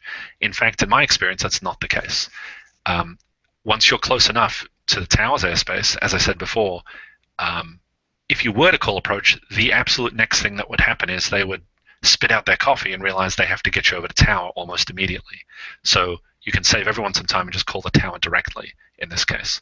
So once you're getting very close to the inner core of the Charlie, and you're below the outer core of the Charlie, i.e. you're at Signal Peak at 3,000 feet, for argument's sake, circling over Signal Peak, you can just call the tower directly.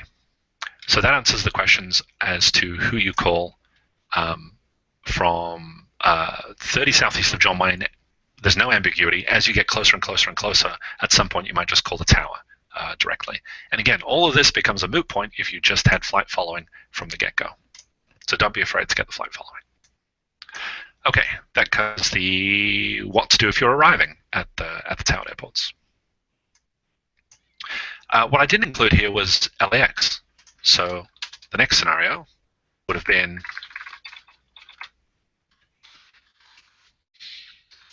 southeast of LAX.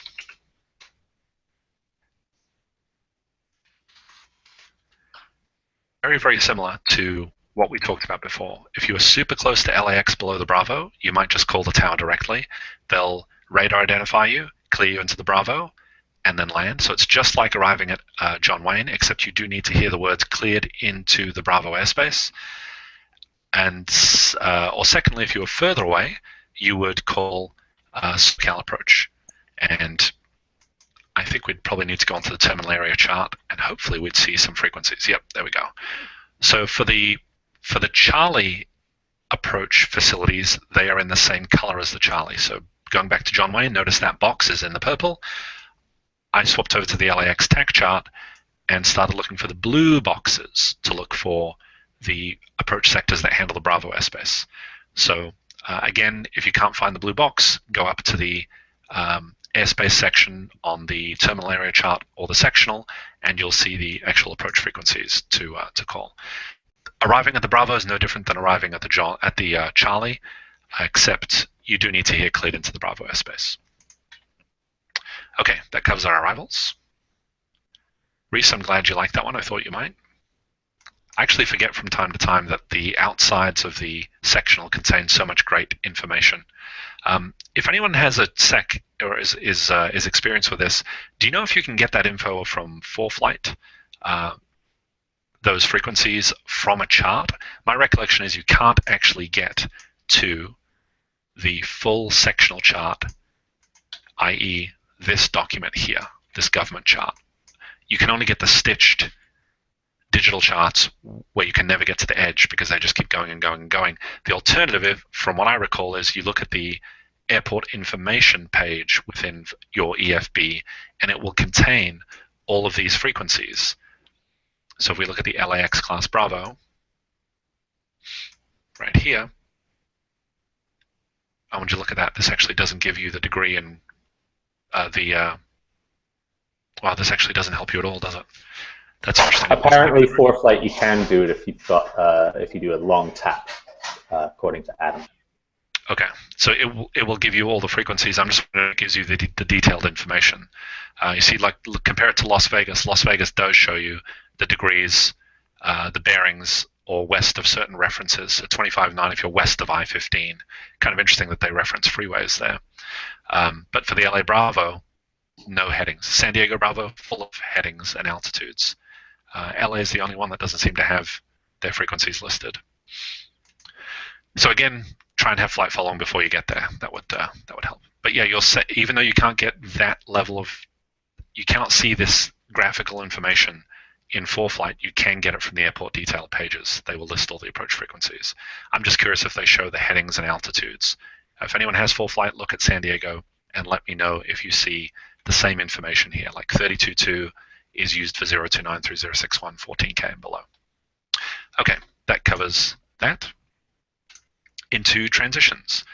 My favorite thing to do when I was a student pilot was run the gauntlet from San Carlos to Reed Hillview and back. If you ever want to get really, really good at airspace transitions, this is for you. Okay, behold, let's do it from Reed Hillview. Reed Hillview is down here. It's a class Delta, just southeast of San Jose, which is a class Charlie. So the Delta ring is here. The minute you take off, you have to deal with the surface area of the Charlie, unless you deviate slightly to the east, because the Charlie has a really interesting shape here. It does not extend out to the east. There is no east outer shelf at all to this Charlie. So as soon as you go east, you're actually clear of the Charlie. But we want to go to this airport up here, which is 1 Charlie and 3 deltas away. We have to transition Reed Hillview. We have to transition Moffett Field, which is a delta. We have to transition Palo Alto, which is a delta, and then you land at San Carlos. I did this in the Lancer recently. It was my first time doing it in the Lancer. Prior to this, it was in the Diamond, going at about half the speed. And there wasn't a time during that flight that I wasn't having my hand on the radio to change a frequency, or looking down to look up a frequency, or pushing the push to talk to make a radio call. It was incredibly busy. So this is a really good example of getting good at transitions. So if we were to make this call, remember we said once you're close enough to a Charlie, you're going to speak to the tower, and this is a great example of that. Read Hillview, if you tell them you're going to San Carlos, they'll give you a radar code, so they'll give you a squawk code, and they'll tell San Jose Tower you're coming.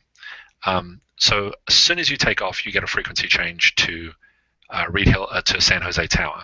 You check in with them. They'll ask you to ident. They'll say radar contact, and this is where knowledge is power. If you're waiting for them to radar identify you or give you any kind of headings or anything like that, you'll probably enter the Charlie, or you'll start turning away from it because you don't want to enter the Charlie. Remember what we said before, that as soon as you establish ATC communication, you can enter the Charlie. So when I do this, I take off how to read Hillview. The minute I hear my call sign, even when they're saying ident, I'm not going to turn away from the Charlie. I'm going to let the plane enter the Charlie. Because the next thing they do is say radar contact, and then they give you instructions to transition over the field at a certain altitude. Just know that the specific transition instructions are going to vary from field to field, but they're generally going to involve some sort of lateral or vertical guidance.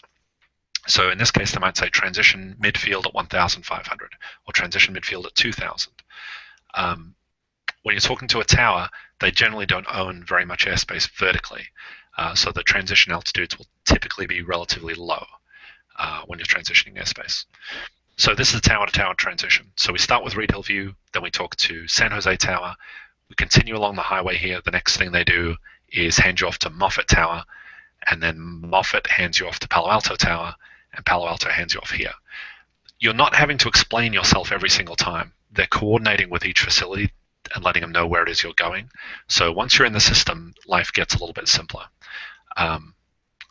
Another way, alternatively, of course, is to avoid all this airspace. We could have gone further west. So once we transitioned Reed Hill View, we could have just requested something out to the west, out towards Highway 280 or something like that. But where's the fun in that? Why go out of the way when the system actually does accommodate you doing all these transitions? But generally speaking, when you want to call for a transition, it's the same format as before. You're just simply telling them who you are, where you are, and what you want, and they'll work out the transition for you. You'll say transition. If they don't care, if the airspace is quiet, you might just get transition approved, and that's it. You go at any altitude you want, do anything you want. But in my experience, they want to put some kind of a leash on you, just in case they get someone in the traffic pattern or something like that. A lot of the time, they'll have you transition above the traffic pattern altitude, so that if they've got 4 or 5 planes in the pattern, you're going to be well above them. So there's transitions. When can you enter the class Charlie and the class Delta? We've covered that as soon as you've established communications.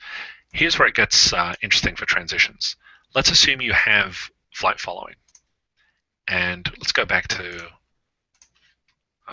for just a bit of variety, we'll go to my home area. We'll go to Lincoln Park. It's happened all the time. You're talking to New York Approach on 27.6, as it says right here. You're at 3,000, and you're cleared into the Bravo, heading northeastbound, where my mouse is, and they tell you to descend below the Bravo, or they tell you to go down to 2,500, for example. Are you allowed to enter the Morristown Delta if you're talking to the approach controller? Now, the letter of the law says you must be in communication with the controlling agency, or whichever facility has jurisdiction for the airspace. Now, the approach doesn't really control the Morristown Delta. It's usually Morristown Control Tower that controls the Delta. But what you may not know is that the top few hundred feet of the Morristown Delta, most deltas, can easily be delegated to the overlying approach controller.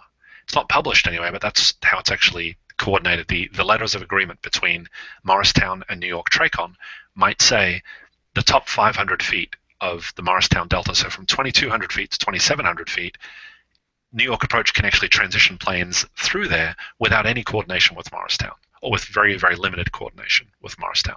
So as long as you have flight following, you're generally okay to go through the deltas. Your clue that it's not okay to go through a delta will be the approach controller telling you remain outside of the Morristown class delta airspace. Doesn't happen often, but there will be times where you might get told to. If you don't get told to, you can pretty much plow through all the deltas you like.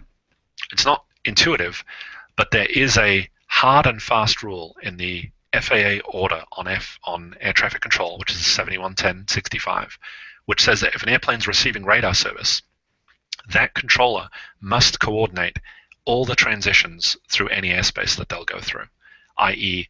the delta airspace that you might go through. So the controllers are not doing it out of the goodness of their heart. They are legally obliged to coordinate these transitions on your behalf. Now what you might get, if a controller doesn't want to do that, they might say, maintain VFR at 3,500, they might just give you that alone.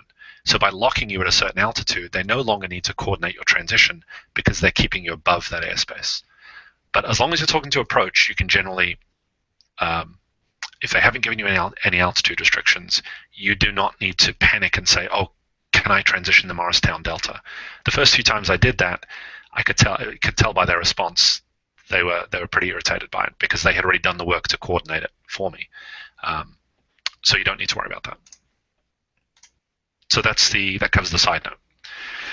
All right, thanks for hanging in there. We're nearly done. Non-towered ops. Make this pretty quick. So this isn't ATC communications per se, but it is one of these giant sources of anxiety for people who learn to fly at towered airports and got minimal exposure to non-towered airports. If you grew up at non-towered airports, then this will be a breeze for you. But some of the differences are you need to reference the airport name at the beginning and end of all your transmissions. So if we were at the Lincoln Park Airport, my home airport, here it is, Lincoln Park, November 07. When I make a traffic call here, if I'm departing runway 19 for a left turnout, I'd say Lincoln Park traffic, Lancer 360 Juliet Hotel, taking off runway 19, left turnout, or left downwind departure, something like that. And then I'll end the call with Lincoln Park. The reason you do that is the CTAF is shared among many airports. So 122.8 covers a ton of airports in this area. When airplanes are transitioning overhead, when you're on the ground, you may not hear, in fact, you will not hear any of the other airports that are on 122.8. So in your mind, the radio is very, very quiet. But flying overhead at 1,500 feet, they can hear non-towered airports in a 40 to 50 mile radius. And the first part of your transmission may get cut off. So they may miss Lincoln Park traffic, Lancer 360 Juliet Hotel, taking off runway, and they just hear it from, maybe they just hear taking off runway 19, and that's it. So now everyone who experienced the same block is going to start wondering, okay, that guy's taking off from runway 19, or maybe I didn't hear the runway number very clearly. Which airport is he departing from? So you've got to include that airport name at the beginning and the end. Can't tell you how many times this has been tremendously useful. When people are following these rules, these blocks happen every day of the week, especially on a nice weekend day. The CTAF is absolutely saturated. You'll have 3 or 4 airplanes calling from separate airports at the same time. So you're hearing the tail end of transmissions all the time. And so it's really, really helpful when people do include that Lincoln Park. So there are certain shortcuts and slang that you can get away with. When you're talking on the radio, this is not one of them. You really want to stick with that rule 100% of the time. Throw in that airport name at the beginning. So Lincoln Park traffic, make your call, and end with the name of the airport, just Lincoln Park. You don't have to say traffic twice, but you do need the airport name to be in there twice. Okay, the other pet peeve, this is a big one. Anyone in the traffic, please advise. Okay, be honest. Has anyone said this before? Of those that are here. Rich is smiling, but he's not raising a hand. I'm nervous. I've only flown towered. I've never actually towered, flown okay. without flight following. I see. Greg? I heard it that Saturday night flying out of Republic once the tower closed. Anyone in the traffic call. Yep. Anyone in the traffic, please advise. It's some person came up with this, and then it spread like wildfire. This is also known as I'm too lazy to listen, and I love it when 5 people reply at once. Also, I'm blind. I refuse to look outside the airplane and work out what's going on. The truth is, if you listen to the radio for any length of time and truly listen to what's going on, you will build a picture of what is going on. So if the airport is vaguely busy, you will be hearing calls in the traffic pattern. Now, what people are really saying here is, is there anyone else out there? Am I going to hit anyone? Can everyone check in? And the reality is, when you check in with your position report and someone hears that, they are much more likely to make their report as well. So if you start the chain, that's a good thing. So if you say you're entering on the 45 and someone is just about to turn downwind, they're very likely to start a dialogue with you and say, hey, exactly where were you again? Or, well, we're on the crosswind. We're going to extend the crosswind until we see you. And that's when the dialogue starts. And that's all great. And it can be as unstructured as you like. I'm not going to say you have to use particular phraseology once that starts. Just make sure that you guys can see each other. That's all that matters. But there's absolutely no reason to say, hey, is anyone out there? It's I think it's lazy, and it really can cause a block, because if there were 4 people out there and they all responded at the same time, it's going to be complete chaos. So just get on the CTAF as soon as possible. That's what the third point is. If you're coming into that airport, try and listen from 10 or 15 miles away and start building a picture of what's going on. It's all about situational awareness at non-towered airports for sure. I'm not going to go through all of the calls, but basically you need to announce all the legs of the traffic pattern. And let's see, position and hold is not really encouraged at non-towered airports. There's also no such thing as an active runway. Also, do not be fooled by everyone using a particular runway. Cannot tell you how many times at Lincoln Park there's been 2 in the pattern for runway 1, and the winds are clearly favoring runway 19er. And when I ask, I say, how come you guys are on 1? They'll say, well, the last guy was on 1. And you start finding out when you talk to them back at the airport restaurant that just some guy 3 hours ago was using runway 1 because the winds actually favored it. And everyone who came in since then just blindly followed the guy in front of them. And now they're operating with a 10-knot tailwind because no one's either looking at the windsock or they think they must stick with runway 1. So I'm not saying that you blaze in and use a runway that's not in use with complete disregard for the traffic pattern, but you can say, okay, I'm going to circle and wait for an opportunity to land on runway 1, on 19er. And eventually you can usually negotiate and people will say, oh, you're right. The wind has changed. I'm going to swap to 19er as well. Yes, and when you don't say you're taking the active, because my first question is, well, can you please put it back? Because I'm going to need it at some point as well. But also, when you say taking the active, you've got to say which runway you're using. And if you just say taking off runway 1, that's also not particularly helpful. It's good to tell them how you plan departing the pattern. You're doing a left turnout, right turnout. The left turnout kind of implies a left 45 or a right 45. You might be departing straight out. That's great. It's not an AIM recommended procedure, but at Lincoln Park, I have very little choice but to make a downwind departure. So the 3 departures that they recommend are either a straight out or a right turnout or a left turnout if you're departing runway 19er. But you can see there's this little thing here, the Caldwell class Delta is like 10 feet off the end of the runway. So you will make occasionally a downwind departure. So I know it's not in the AIM, but practically speaking, you've sometimes got to make a downwind departure. So just tell people how you're going to be departing the pattern. I know that's kind of a weak introduction to non-towered ops, but it's sort of a longer, it's quite a long topic to go through all of the communications that occur. But generally speaking, you're announcing the legs of the pattern. You're announcing from a reasonable distance away. I tend to do 10 miles out, 5 miles out, and then the legs of the pattern. And the most important thing is listening. If it's even remotely busy, you've got to try and build a picture of who's in the airspace, what they're doing, where to spot those planes.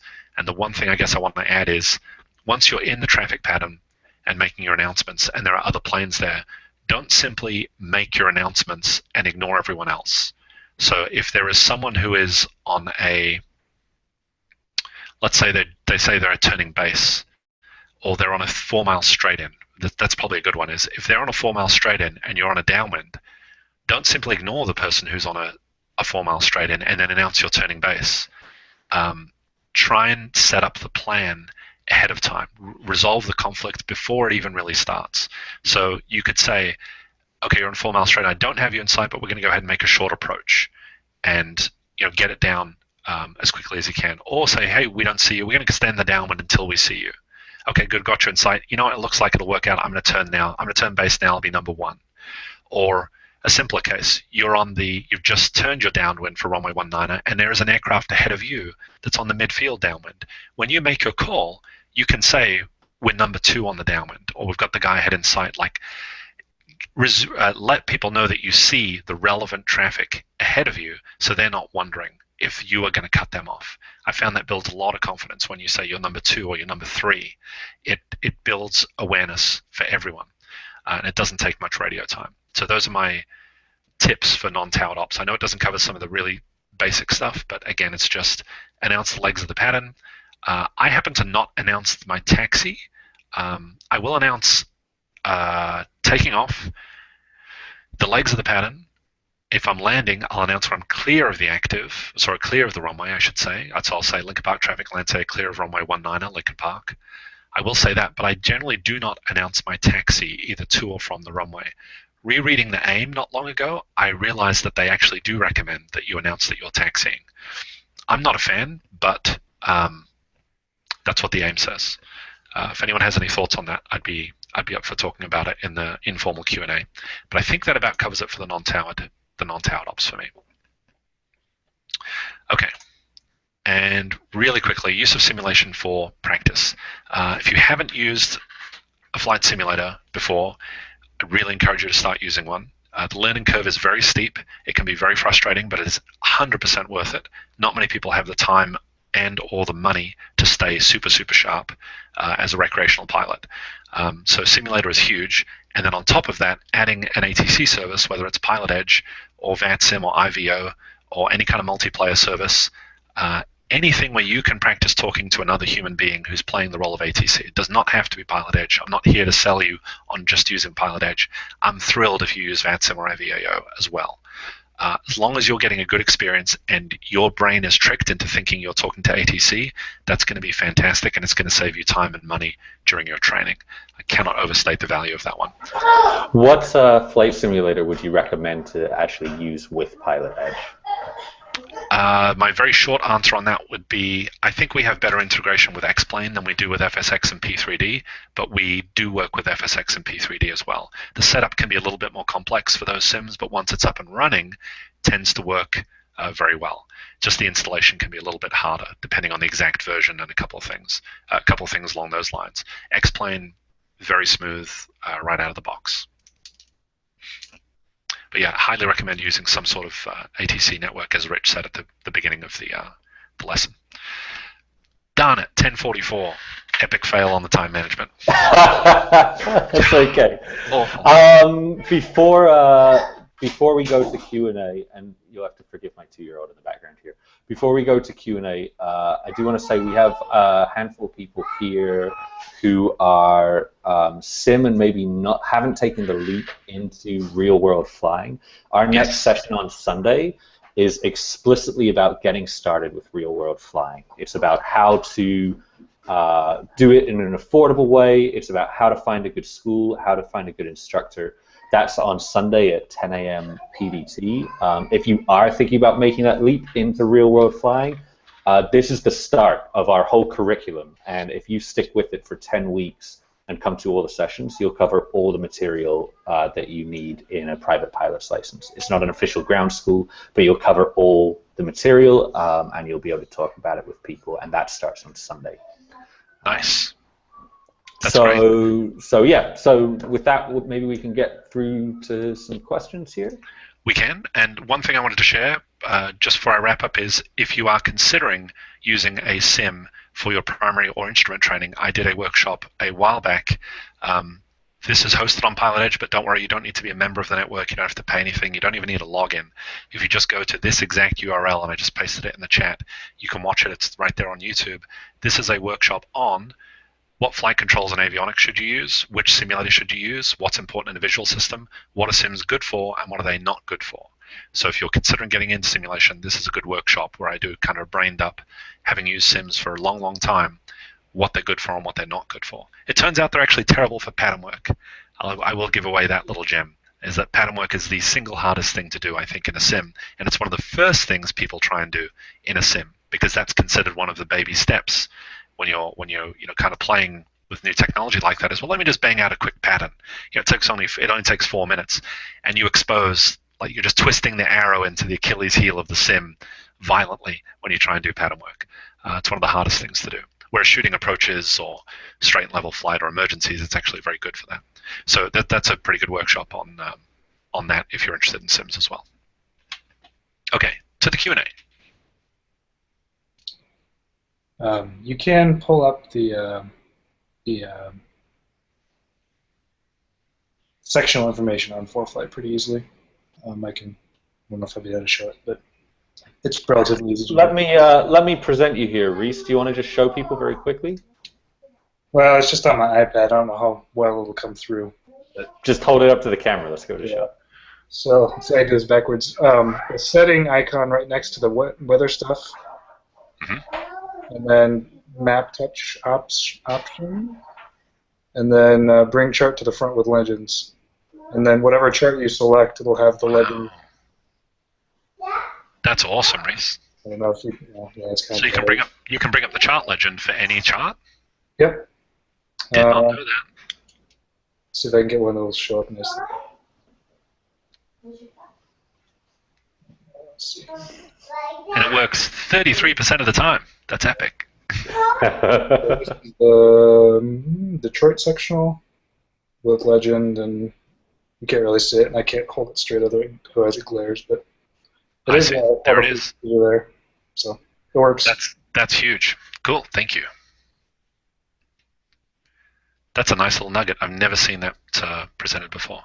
So you enable it as an option for legends, and then you can hold down anywhere on that screen, and it gives you it'll pop up the legend, or give you an option to see legend. Sectional you touch. So like from Marion, it'd come up with whatever sectional Marion's on. Okay. Yep. A couple of quick questions going back to sort of a ways back. Truncating call sign. Andrew Turner asked, he said that he always thought that it was okay once the controller did it. And I've had this experience as well. I get called 7 Papa Victor when Yes. I'm in the air. I neglected to include that. I meant to include that in one of the little notes. Technically, you're not supposed to shorten your call sign until the controller does it. But what will typically happen is you make the initial call, they tend to read back with your full call sign just once, and then you're kind of waiting for them to do it. And they might forget to do it. They just get used to saying your full call sign. Legally, you're not, or technically, you're not supposed to shorten it until they do. Practically speaking, I have to say, I've never had an issue when I have shortened my call sign proactively. Never been called out on it. I haven't actually spoken to any controllers about it, but that's one of those, I'd say practically speaking, if you shorten it after 1 or 2 radio calls, if the controller hasn't already done it, you're good to go. And you might jump up and down saying, hey, you should never do that because what if there's a call sign? What if there's an airplane with a similar sounding call sign on the frequency? Well, the good book, the 711065, specifically says that when 2 airplanes are on the frequency with a similar sounding call sign, ATC is supposed to directly address that. They will address each of the 2 airplanes and warn them that there is an aircraft on the frequency with a similar sounding call sign, and they'll say what that call sign is. And at that point, you definitely do not want to be shortening your call sign. But prior to that, in my experience, after 1 or 2 calls, I will typically start shortening it if they don't. We have a question also from Andrew Turner. When you said that no landing clearances were allowed while an aircraft is holding. In position, yeah. Holding in position. Yeah, not holding short, but holding in position. So by holding in position, that's like on the runway itself? Yes, that's line up and wait. The phraseology for it is line up and wait. It's still actually called a position and hold is the name of the operation, but the phraseology for it is now line up and wait. Okay, that might have been the confusion there, because I think that's fairly self-explanatory at that point. Yes, yeah. So if you are lining up and waiting or holding in position, they're exactly the same thing. An aircraft cannot be cleared to land. And vice versa, if an aircraft is already cleared to land, you cannot be told to line up and wait. It's a safety mechanism so that if you get forgotten about and an aircraft was cleared to land, you have a problem. Hey guys, I have a question. I just did the ForeFlight thing that we said, but I'm pulling up the low end route, and the sectional chart is stuck in the front of the ForeFlight. I don't know if you can see it from there. So the low end route is in the background, and then the section of the actual chart is stuck right ahead of it. So it seems kind of unreliable, maybe. Say it again? It sounds like maybe it's a bit unreliable or it's a little bit buggy. Is that what you're saying? Perhaps. I'm not sure. I mean, I can't pull up the low and root for John Wayne or anything anymore because the sectional is on top. And I went back to the settings and mapped up touch action. I checked all three, but none of them work. Can you try swapping from, say, sectional back to low on root? Maybe it'll cause a refresh of the whole display. Let's see. Either that or select a sectional somewhere else and come back to your location. If I go back to the sectional, the actual sectional with the legend is on top of the world VFR. Oh, wow. Sounds like it's not the most reliable way to get that information, basically. Yeah. Well, once you've got it, you can't get rid of it. It's super reliable for getting it. It's just you can't put it away. It just stuck there. It won't really leave. Moving on here, we do have like a comment that I thought was quite interesting from Arachello8 who said that when you're on the CTAF in non-towered airport, it can be really useful to say the color of the aircraft. Yes, that's recommended in the AIM. And when I was flying Skyhawks, I would say red and white Skyhawk. I think the AIM recommends saying your call sign. And when I give presentations, I usually dutifully include my call sign in my sample calls. But practically speaking, I have to admit I almost never do, because no one else can read your call sign in the pattern. That's very true. People are generally not good at remembering call signs. So they remember there's a Skyhawk in a certain part of the pattern. Chances of them referring to you by your call sign, unless they have a controlling background or a pretty good memory, are really rare. So all it does is take up a ton of radio time. I usually don't make that point, though, because the AIM, I believe, suggests including call sign and color, if I'm not mistaken. At least it did a long time ago. But then I could have sworn I remember more recent guidance that only contained the color. Maybe they've actually wandered away. Does anyone know if they still are giving guidance that says to use your call sign? I tend to think it's bad guidance to actually use your call sign. I'd prefer to use a color. Or in the case of a Lancer, if you're flying a rare aircraft like a Stagger Wing or a P-51 Mustang, you don't have to really describe it much beyond that. But for a Skyhawk, certainly giving a color is not a bad idea.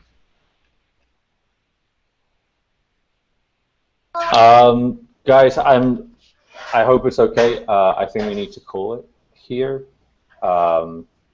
If anyone has any important questions that they'd like clarification on, feel free to just reply to my email. My kid is going to throw a tantrum here, so I just have to call. Gotta call it. Yep, Sorry. absolutely. Hey, buddy. Okay, well, thank you everyone for coming, and Keith, thank you so much for putting that together. It was extremely informative. You're welcome. I'm glad we did 2 hours instead of 1 hour again. I know I'm never going to get invited back. This was originally one session. It was originally going to be a 1 hour session, and I think we were at a solid 3.5 hours. Yeah. Unbelievable. It's amazing I can get my plane anywhere on time. That was fantastic. All right. Thank you, guys. everyone, for joining us, and hopefully we'll see you again soon. Yeah. Thanks for putting these on, Rich. Good job. Okay. Bye.